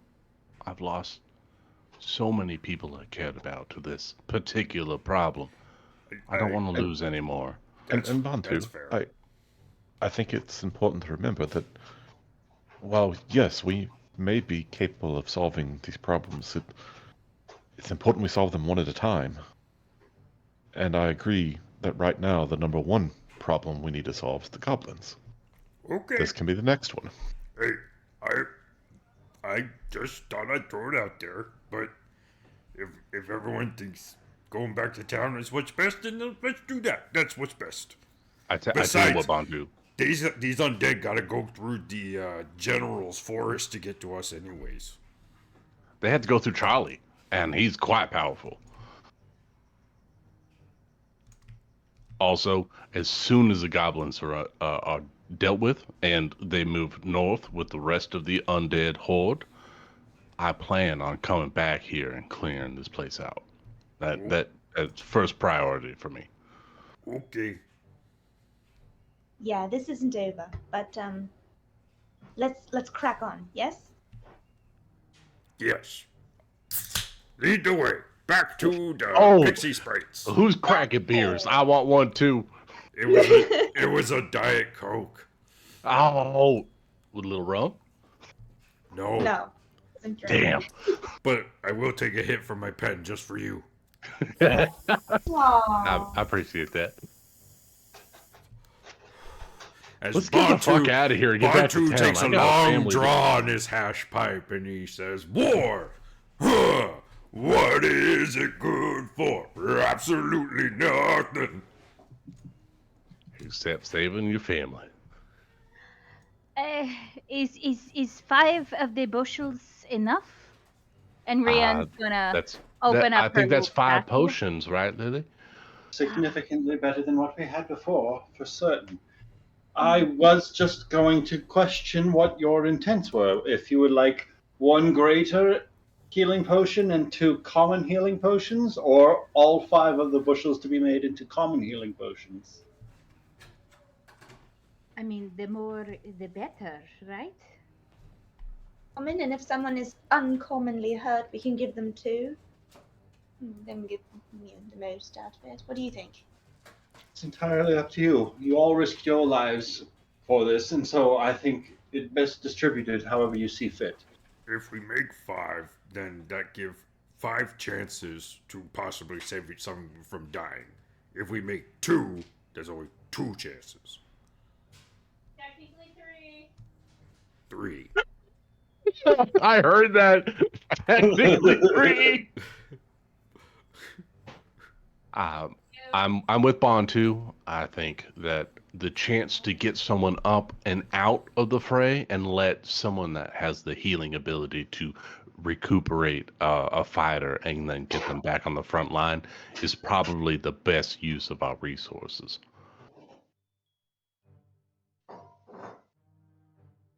I think 5 potions, and then that way we can get the fighters back up, retreat them back, heal them up, and then put them back in the front line. I think that's the way to go.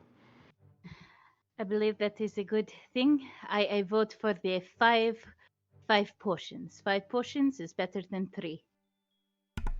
Well, we better get back to town quick so she can start cooking. You cook them, right? I think that's how that works. You put a pot down and you put some ingredients in it, right? I call it. Stir it around for a little bit. I call it more a brew, wouldn't you? Oh, like beer. Much more refined chemistry to it than just cooking. It's like braising a Cooking can lamb. be complicated. You see what EO does? No. I don't see what EO does ever. He's so far outside of my purview. He's so fast. Why won't he slow down? Just pay attention to what he's doing sometimes. It's crazy. He does so much for Crow. Maybe EO could help because he brews tea all the time. I feel like that's he's like an similar, right? octopus. He had like 8 arms. It's crazy. 8 Or with arms? just 1 pair of shoes. I exaggerate a little bit, but he definitely has like an extra arm of some kind. Like he always has something like floating near him. Is it an extra arm or is it an extra EO? Because I feel like he's in multiple places at once. That could be cool. Also frustrating. I mean, I've had kids before that have been, like twins, and you're trying to keep an eye on both of them, and then you have other kids running around at the same time. It's maddening. Yeah, it's like you're looking at him, and then he hits you with that some look over here shit, and then you're looking back, and you don't know where to look. Io silently cackles at the amazing uses of his unseen servant and mage hand. He's just using magic to do all this shit. And occasionally to like come behind Bantu and just poke him on the shoulder. I'm like, because I think you already used your mage hand with Bantu once, so like I was just like, yeah, I was like, Bantu yeah. knows. Bantu, Io fascinates Bantu. All right, I think we should get safe. A couple hours, maybe 5 or 6 away from the Dell, and then I think that should be far enough away from the undead. Right, because... Wait, I have a question. Who knows a lot about undead? I've had a lot of first-hand knowledge about undead. Okay, specifically like these kind of being controlled. Like, does the controller have to stick with them, or can they like go long distances away from controller? I think a master in this case treats their undead like a familiar. If anybody is magically inclined with a familiar, they can send them out with a task, and they will do that task until they die. Otherwise, they will do the task and then return to their master. Damn. Because I was just thinking, like, if they do chase us, that mean Puppet Master nearby. I'm not great on this, but the last time that we were here, the master was centralized in a cavern near the Dell, and we were able to escape. Kaylin and a small child and myself. They didn't chase us after too far, so maybe there is a limited range of the master's abilities over the minions. Magic is crazy, isn't it? I don't understand it. My 2 hands is what I understand. That's my understanding. It's starting to make more sense to me, but, at first I was like, what do you mean, chaotic forces of the universe? But, look at Crow. That kind of just shows you chaotic forces of the don't universe. understand Crow. She makes weird noises all over the place, and then things just happen. No, I don't understand. Well, I mean, she did make a really good seagull sound. Is that What's that, really a what they seagull? sound like? That's horrifying. That's what your I seagulls sound like here. I That's mean, not what a after seagull sounds like. well, after a while, it is, it's kind of like music. That is how, whenever the navigation tools run out, the sweet sound of a seagull is safety. It is home. I mean, it did bring you back up the rope, so good job, Crow. And then she gave me the opportunity to fly like a bird too. So this has been really quite a good day. I'm like a bird, I only fly away. I don't know I where don't my know home what is. I don't know what Oh, please stop. That one always gets stuck in my head. Oh, God. Don't you know, Shikari, I'm like a bird. Oh, please don't. Oh, God. The future is quite bleak. I don't think we can just soar into it. Ah, Hey, that's where you're wrong, Bree. My point in life is to bring joy to people in this dreary world. Bantu, I really do appreciate your outlook in life. I hope that you don't die to the undead and raise again to try to fight us. Me too. Don't you know, baby, I'm like a bird. You guys get far enough that the sun begins to set on your travels. Jeepers. it starts. It starts. Oh God, the sun Very went out. stark contrast to the daylight. Well, do we at least want to go Chikari has changed to entire hit points again. Oh no! Stand by, let me get a light source for some of you. Yay! Do we want to keep going? Maybe one more hour and then we make camp? Or stay here? Well, I think we should find We're gonna look Yas around. before we go too far. You think he's nearby? Yeah, can we get back to Yas at this time?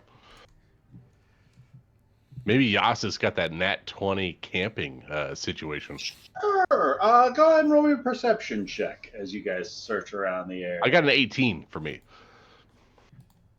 For a perception check? I got another natural 20 for a 24. Bantu is on. Nick, stop it. No, I'm vibing this episode. Bantu is definitely vibing. An 18 on disadvantage. We got two 18s. Takes a little bit of looking around, but it's thankfully after sunset that you begin to see that distant glow of a welcoming campfire. And before long, before you come across Yastrev, who's already got the campfire glowing. Oh, nice. Brian will run up to him and tell him exactly what happened. Wait, hold Very on. fast. Bantu like stops Rian. Permission to enter camp. Permission granted. Okay, now go. He won't kill you now. Oh, okay. That. Oh. Rian, yeah, I didn't notice you there. Yes. Yeah. Anyway, and Rian will recount the entire thing that happened because, frankly, yeah. He is excited, delighted, and thrilled to hear about all the death and decay that he missed out on. But you know what? She trusted me and she went down the mountain and then we're running. And, you know, it is something that I know that we probably have to deal with in the future. Just to confirm, Crow did not go down on Rian. She went down a mountain. Just to clarify, because there's been some weird shit going around the camp. Just saying.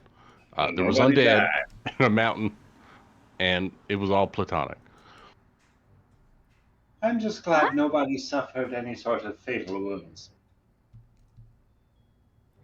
I got next to a zombie and that was fine. Gross.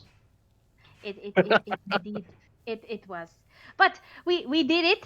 We did it. We got the moon bloom. You know, we potentially have a new enemy. But we did it. We made a contract too. Shikari did. And you know, I feel like I'm just recounting everything like a Dora the Explorer episode. Music.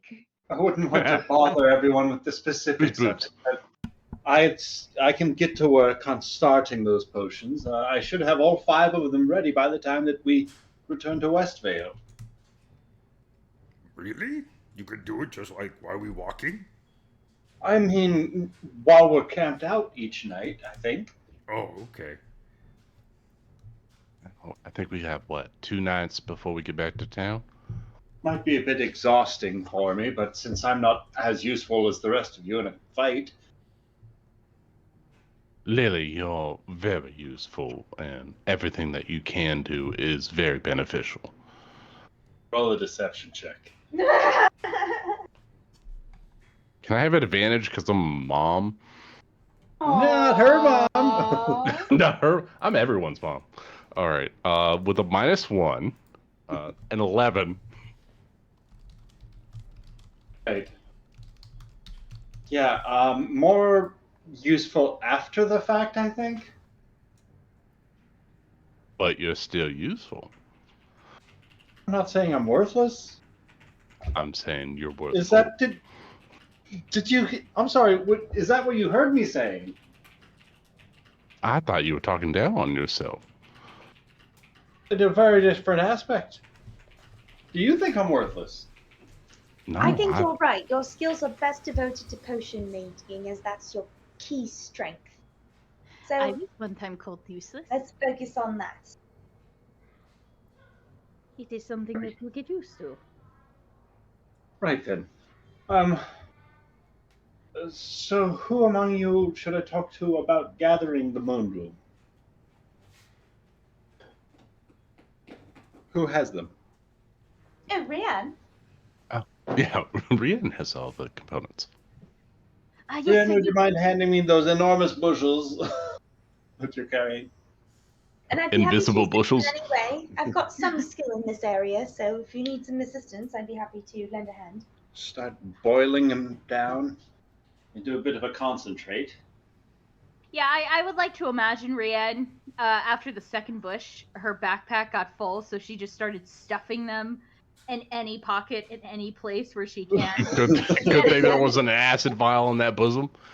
Yeah, so Everything's yet full. again, she's pulling out bushels from her bra, from her It smells socks. Damn. slightly of Shoes. fish for some reason. It's like, What is okay. that, spandex?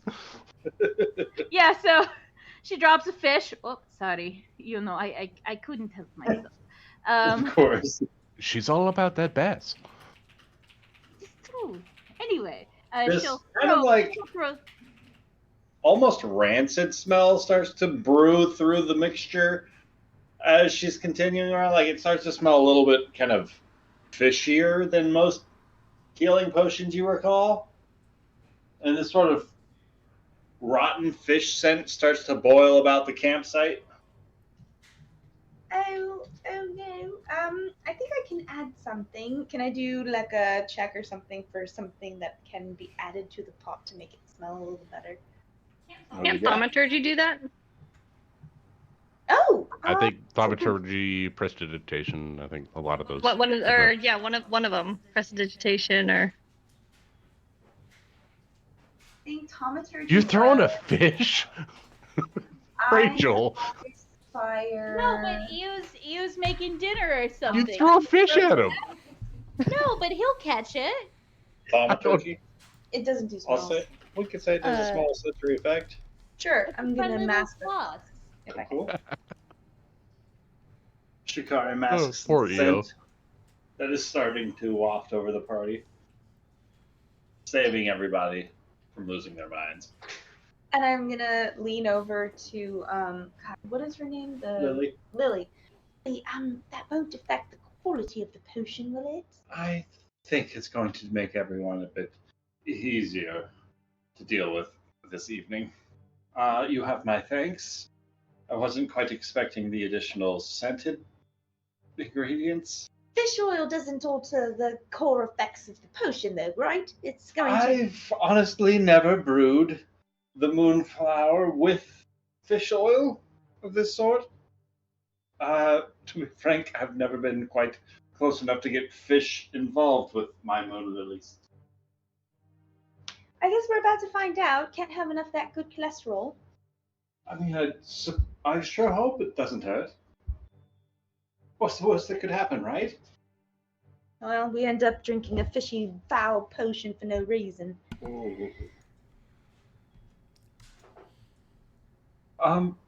Speaking of which, do you think your party's going to be needing all 5 of them, or should we be leaving some of them in the care of the townsfolk defending the place? Well, I was thinking perhaps we could set up a sort of triage for all injuries, and it could be good to have some things on the front lines, of course. Perhaps our healers themselves, but the potions could be, centered around certain medical units. We can discuss that as a group if you'd like. The best strategy for healing and all of that. No, I think you got a good point there, Shikari. You could have like medical units that run around to the different, heavier combat areas and things like that. That's a really good idea. Would you be able to put that together when we get back to Westvale? Absolutely. I think there's probably some of the townspeople who are probably wrapping up some of the key fortifications who could be good to help organize some of that and help with that. And then, whoever's got really good healing, that can be their focus as well. Or is fast, because don't forget, get in, get out. I'm afraid I might be the most gifted healer the town has to offer, and I'm not quite certain if the apothecary has any arcane talents or simply the medicinal variety. Either way, you can stabilize someone, and that can sometimes go a long way. But I'm simply saying it might just be us. In that case, I think the two of us are going to make a great team.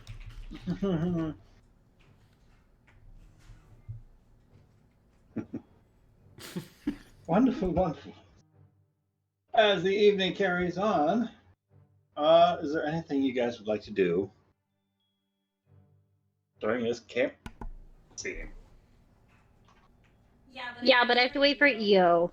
Oh, there's no time. Bro can't do Well- anything on her own. You know this. Well, I suppose Eo's gonna not cook the fish, but Rian will cook the fish. She'll fry it. Just like on the end of your trident. Yeah. Lovely. You know, I don't understand. You know, fish is such a good smell. You get used to it. You know, it reminds you of home. It is the smell of, food, a good day. No, I get never you. understand. But see, for me, that's not smell of fish. It's smell of roasting boar. Ah. I've never had boar before. Really? Delicious. Just like you a think bunch of fish is. pages in a book. No, but the Sante Ors, they really talk about the the boar and also the horse of everything. Horse is pretty good. It is only when you're supposed to eat, when there is hardship. That is what my father's family and the Sante Ors say. Look, horses die during battle. Eat them. Horse break leg. Kind of best thing to do. Eat it. I don't know. You don't let anything go to waste in the wastes. I suppose. You eaten many horses. Yeah. You haven't? No. Can't say that I have. I What do haven't been you around that do many with horses. dead horse? You just haven't let been me go around to it. waste? Any that I can recall. Oh, well, there you go.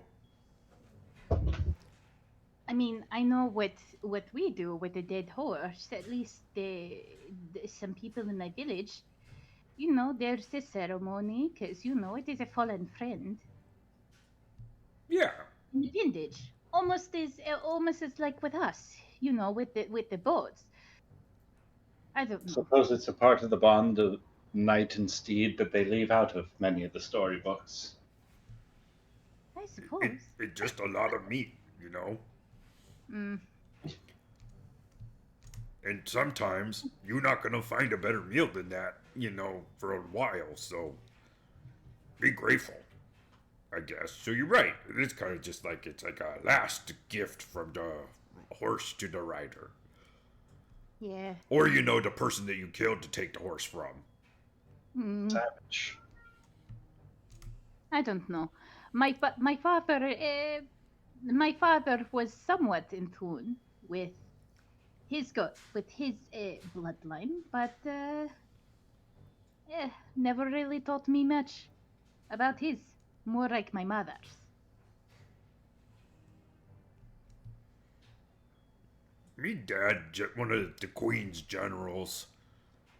He pretty important dude. Oh. What? Huh? What? Me dad is one of the Queen's generals. Is it something that we're supposed to know? What? This is like the first time I'm hearing about it. Okay, the Dread Horde? Horde that me always talking about growing up? Yes. Okay, Horde led by the Queen. Right. Okay. And my mom always saying, do things for the Queen, and things like that. And you do growing up, but part of it also because, gotta make sure dad looked good. Okay. It always seemed like mom cared more than dad, though. Aw. I do feel bad. Him and I didn't exactly leave on best terms. Is he alive though? I think so. He looked pretty rough when I left him. Do you know if he's sound in mind? The last conversation we had, he was very sound. Yeah, it just didn't end well. I'm sure whatever disagreement you had. I mean, he is sound of mind. He has to have affection and love for you.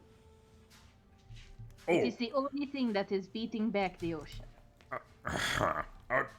You not spend much time around Dreadhorde. Love, not exactly thing that me got a lot of growing up. But you're right. If I did receive anything that could have been called love, I did receive it from my dad. Aw. Dude, I think she's saying someone would have to be insane not to love you. Oh, my mom probably insane. Yeah, no, that's probably true.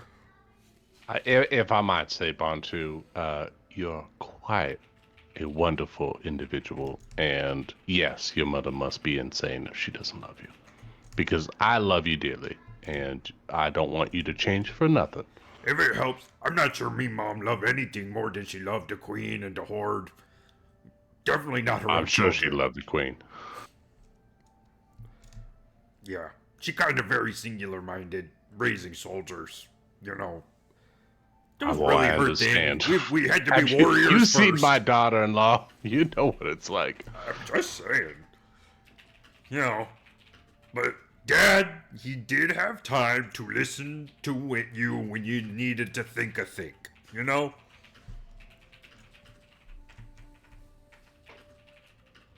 that is nice. See? Yeah, that's why I kind of feel bad about how we left things. But, that was a long time ago. How did you leave things? Well, me leaving Horde was... Okay, so me tell you about wife, right? You have a wife? Well, had. Yes. Right? What Nesta? Your baby girl, my bad. Your baby girl. So Nesta, me wife, passed away, tragically. But how we met was she got captured by Horde, and when Horde capture one of Fellowship, you kind of have to keep them alive and figure out what they know because they know a lot. I mean, they travel a lot, and that sometimes turn up good places to raid and other things like that. Well, me get to know her and end up breaking her out, and in the process of that, my father may have gotten in the way a bit. Because I meant for the explosion to just hit my brothers, and he got kind of caught up in the middle of it. At the same time, he was, I think, letting me go. So it was a little complicated, to say the least.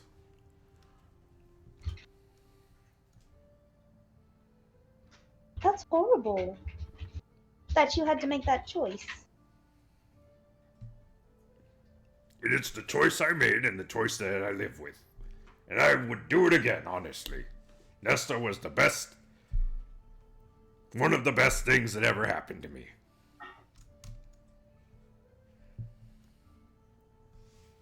I'll keep her in my thoughts whenever I read a good book. Is it raining?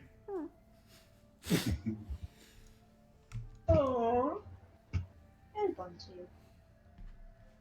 Buck up, darling. We got away with quite a bit today. I think it's a bit of a celebration, don't you? Yeah. That woodland pixie sprite shit was so funny. I can't believe that worked. I couldn't really follow insane. along. So funny. I hope those pixies go play jokes on the goblins. That'll be hilarious. We haven't seen the last of them. Thanks to you giving out our address. They were great. What's wrong with them?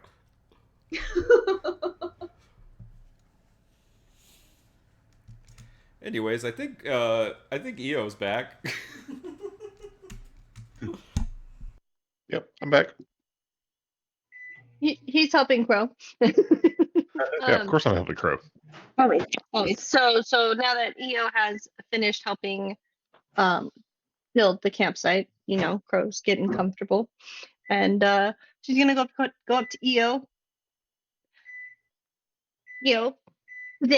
Today was quite an incredible day, and there was a lot of things that happened, but I really feeling quite passionate about this idea I've come up with, and I really want to find a way to thank Rian for catching me from when I jumped off a cliff. And I think it would be quite incredible if we could come up with some way to show her my thanks.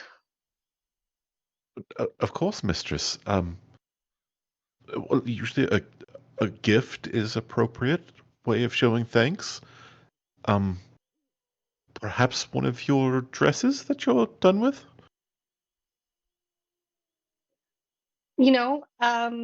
As much as I think that might be well, I'm not quite sure. I'm not quite sure Rain would want to wear one of my dresses. They're kind of a little bit more frou-frou than I think. I mean, I could always ask, but I just want to. I feel like I want to get something that's really, really hits. Oh no, I'm very big. I think she's taller than Rian. Ah. Yeah, I'm small. No, Okay. I think if I'm not wrong, Crow is like 6 foot, right? Yeah, six something. I don't remember exactly. 6'1", 6'2". Mm-hmm. Yep.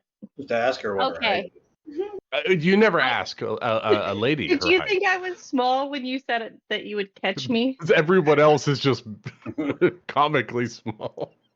Yeah, no, I'm just confused about who's small, who's not. Half of us are under 4 feet. Yeah, EO is 3'5", which is why it's so comic when he's carrying the stuff. Oh, okay. And then you have Bantu, Yaz, Crow, and Rian, and we're all just massive. Half of us are over 4 feet. Half of us are under. Wait, We're there's totally- no in between. We're a totally average party with an Shikari average is height. 4 feet tall exactly. Bree is 3'6". Average height. 5'5". You're in the middle. You're in the also middle. tall. Average. I think the average height of the party is probably like 5'1". Yeah, Totally normal. probably. I know I'm bringing it down. Anyway, okay, so Bunch of shorties. well, mistress, if you don't think one of your dresses would be appropriate, was there something you had in mind? Well, she did mention that fish reminds her of home. And, she was cooking the fish over there.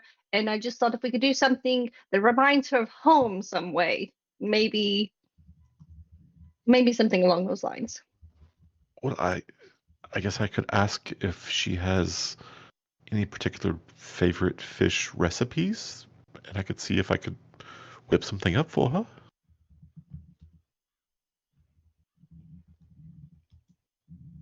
I think that could be good.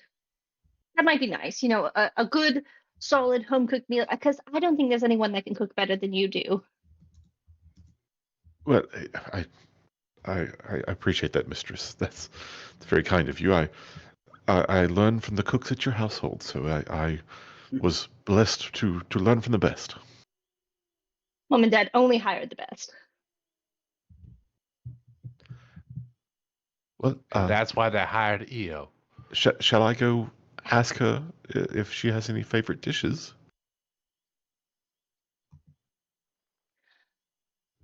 Well, she just seems so But the intertwined in the boss doesn't- conversation. I don't want to interrupt over there, but Just right.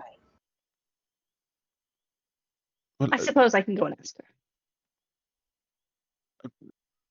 I would be perfectly happy to do it. Okay, yes, maybe you should.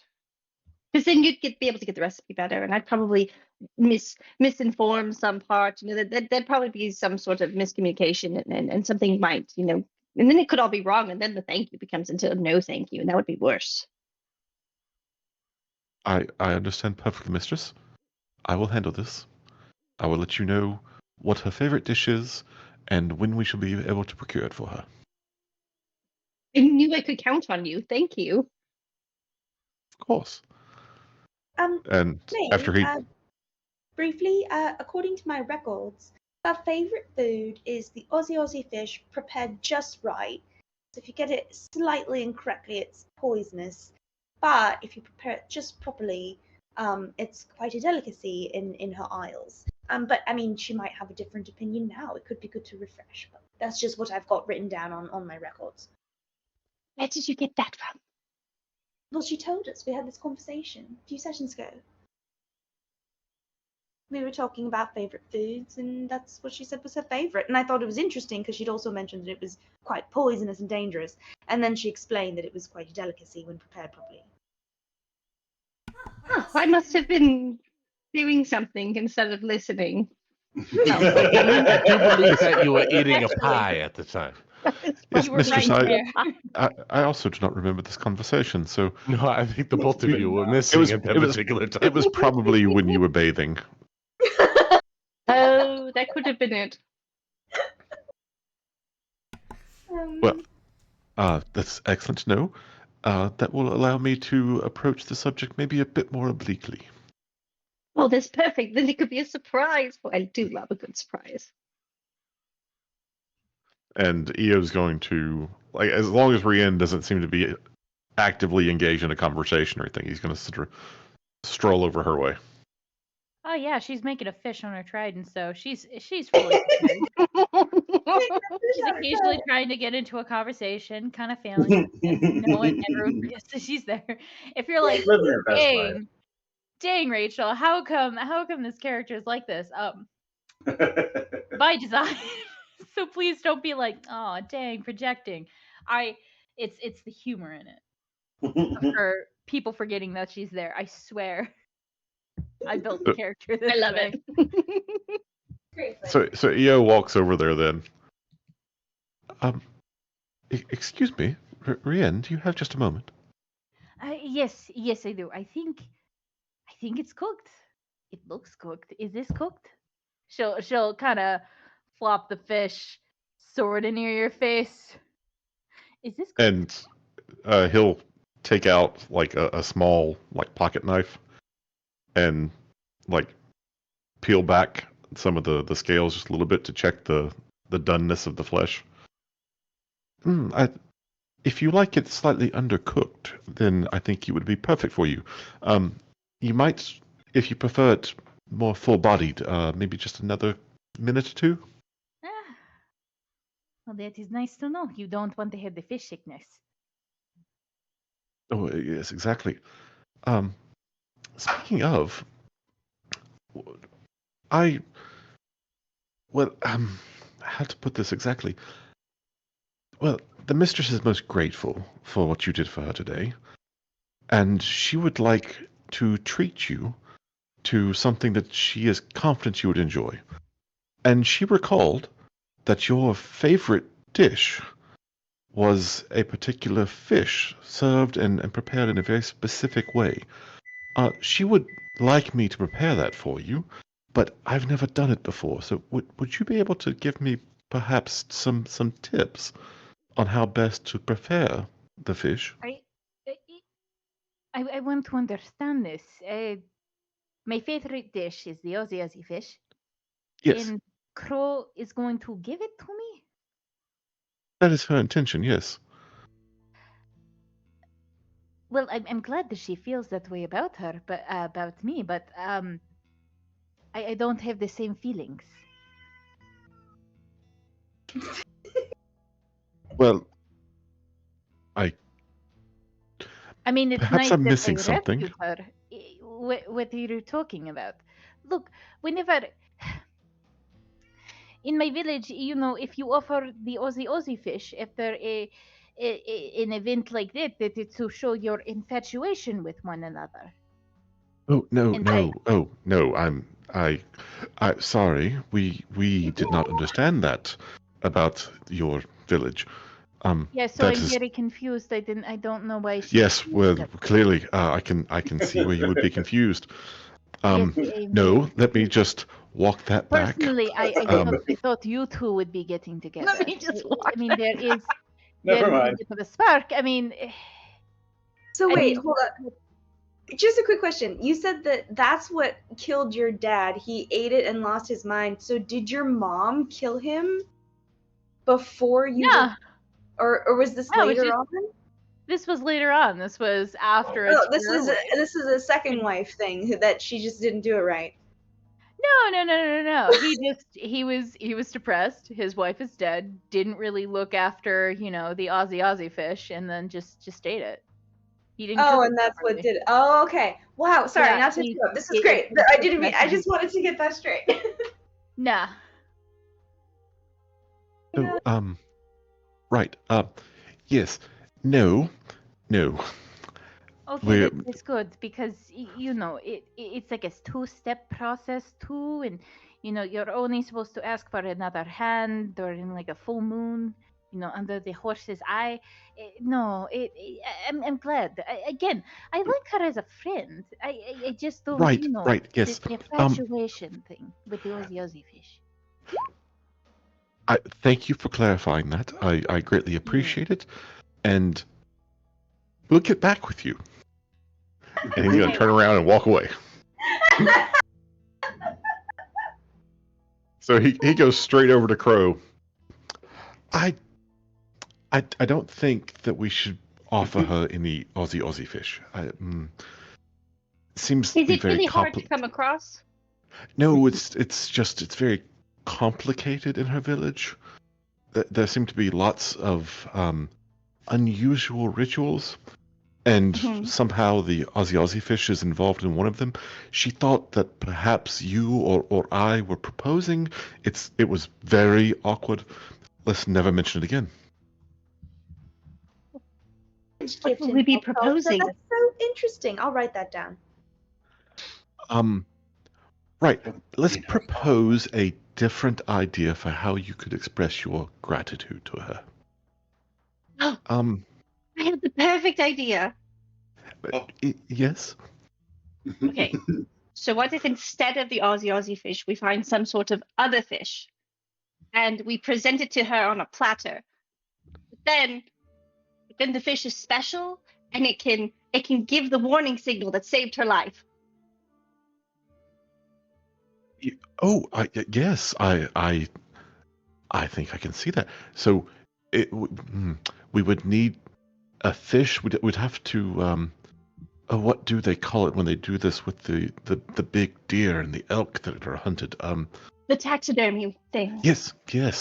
So we'll find a way to taxidermy a fish, but we'll make sure that it can recreate the sound of the majestic seagull.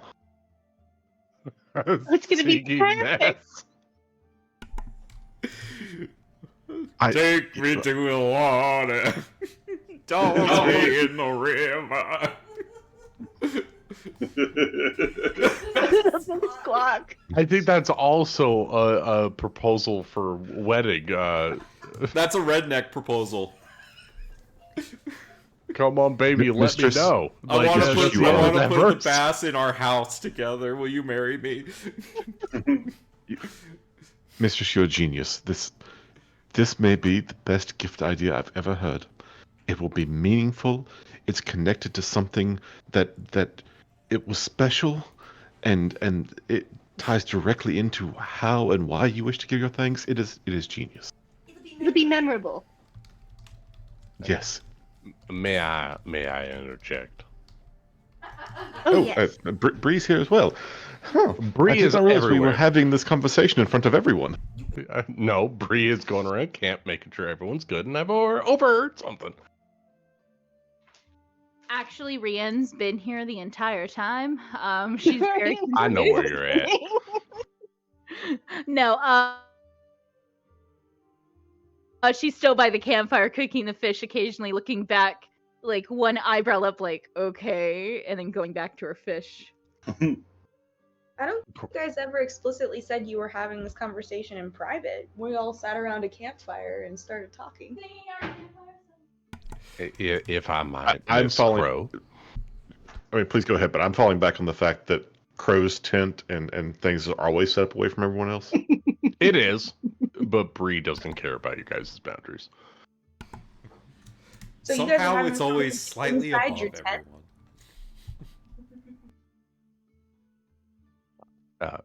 I'm sorry, I don't mean to intrude. If I might say, I've spent quite a bit of time with Rian. Maybe not a physical gift, but just acknowledging her as a person, and maybe just Crow, if you might, just talk to her, not talk down to her or from someone of station, but having an honest, heart-to-heart conversation with Rian might go a long way. And instead of putting things between the two of you, maybe building a bond, actually talking to her without having material things in between you two might go a lot further than cooking her a fish or having EO cook her a fish. Maybe you, Miss Crow, should talk to Rian. Crow's gonna look at you with this like obviously confused expression on her face. Who doesn't like things though, Bree? Everyone likes things. Things are very nice, but people last longer than the things that you give them. The bonds you create with people and the friendships and families and love doesn't have to be a intimate love, but it can be a platonic love, is far more valuable than any gift that you can give someone. Because when you trust someone with your life, you can't replace that with something. That's why I trust every one of you here. And I hope that you all trust me as well, because knowing that I will put myself on the line for every one of you is far more valuable than any fish or pair of shoes that you might have in your possession. Where you say this to them inside of their enclosement of the tent. Oh yeah. Bree, just hold on. Mom, outside the door. I'm going to talk to you. Close your eyes real quick. Just close them. And then I just want you to picture it. A fish quacking like like a seagull. You don't think she would like that? I'm sure it would be nice in the moment. But what would mean more is that you are the person bringing it, not someone that you told to bring it to her. Well, of It's course the I'm going to give it person- to her because I'm saying thank you. It's the I don't know person- how to make the fish on my own. It's the person behind the gift that matters. The gift is not necessary. It's more important that you show your value to them and how much you value them as a person, not for By what giving they them bring. things. No. No things. But Just you. I would go and talk to her and bring the things with me, but not anyone else. Without EO being there to guide you along the way, you need to be yourself. Allow your heart to speak truly instead of trying to pass everything off as some material value that means something more than it is. You have to bring yourself to the table. Allow your heart to shine as bright as I know that it can. Okay, but if I'm the one that does the squawking for the fish, then it's kind of like bringing myself to the table, right? And then if I give her the squawking fish, it's giving her a piece of me. And who cooked Is the that fish? what you mean? Who cooked the fish? It wouldn't be cooked. We'd taxidermy it. And who taxidermied the fish? Well, we have to figure that out still, because I don't have that spell. If you make EO do it, then it's EO giving the gift, not you.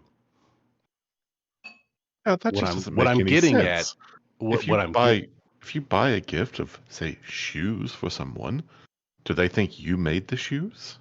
It's still a gift from you. it would mean more if she made it herself, yo. And I I don't know know how that you to know make this. shoes. It's not the end product, it's the effort put into it, Crow. I don't really. You can't keep putting your heart into things and having EO being your delivery boy. You have to step up and do it yourself. He was really good at helping. I know he is, and What you if I need took to that help away from him. him? He would be so sad. He would be. And you know what? He's working very hard to make up for your shortcomings, and I think you need to step up And and be your at that own point, self. EO steps in and says, Miss Briarios, I believe we've exhausted the extent of this conversation. Would you mind leaving our tent? Of course, EO. Just think on my words. Oh, I will. I will was remember talking to them Miss Crow. closely. I was talking to Miss Crow. And I was speaking to you. I'll try to make shoes one day, Bree. I promise. You have a good man there, Crow. Don't lose him. EO is the best. Yes.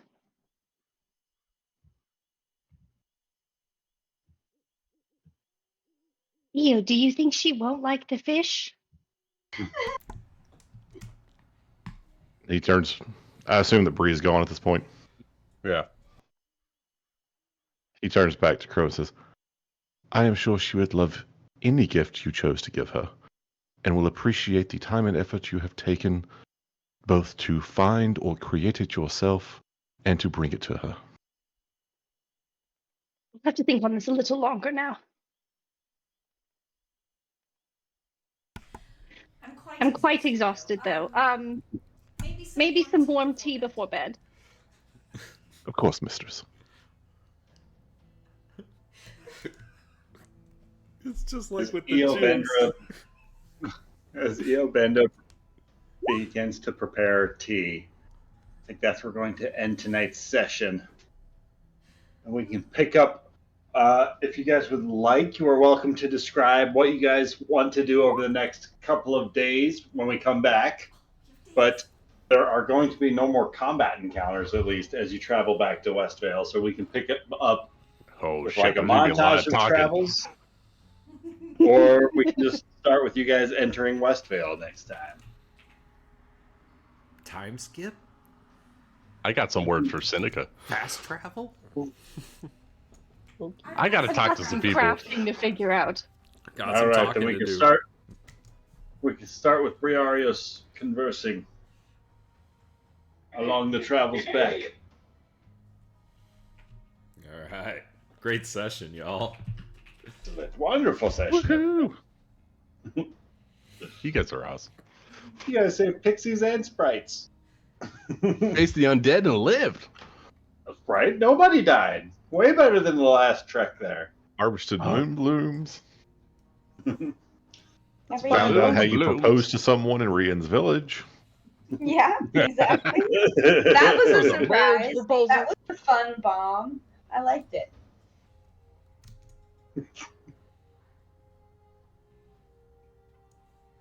Well, good night, everybody. Good night, guys. Have a good night, guys. Until next week. Bye-bye. Happy St. Patrick's! Happy St. Patrick's Day tomorrow. Bye.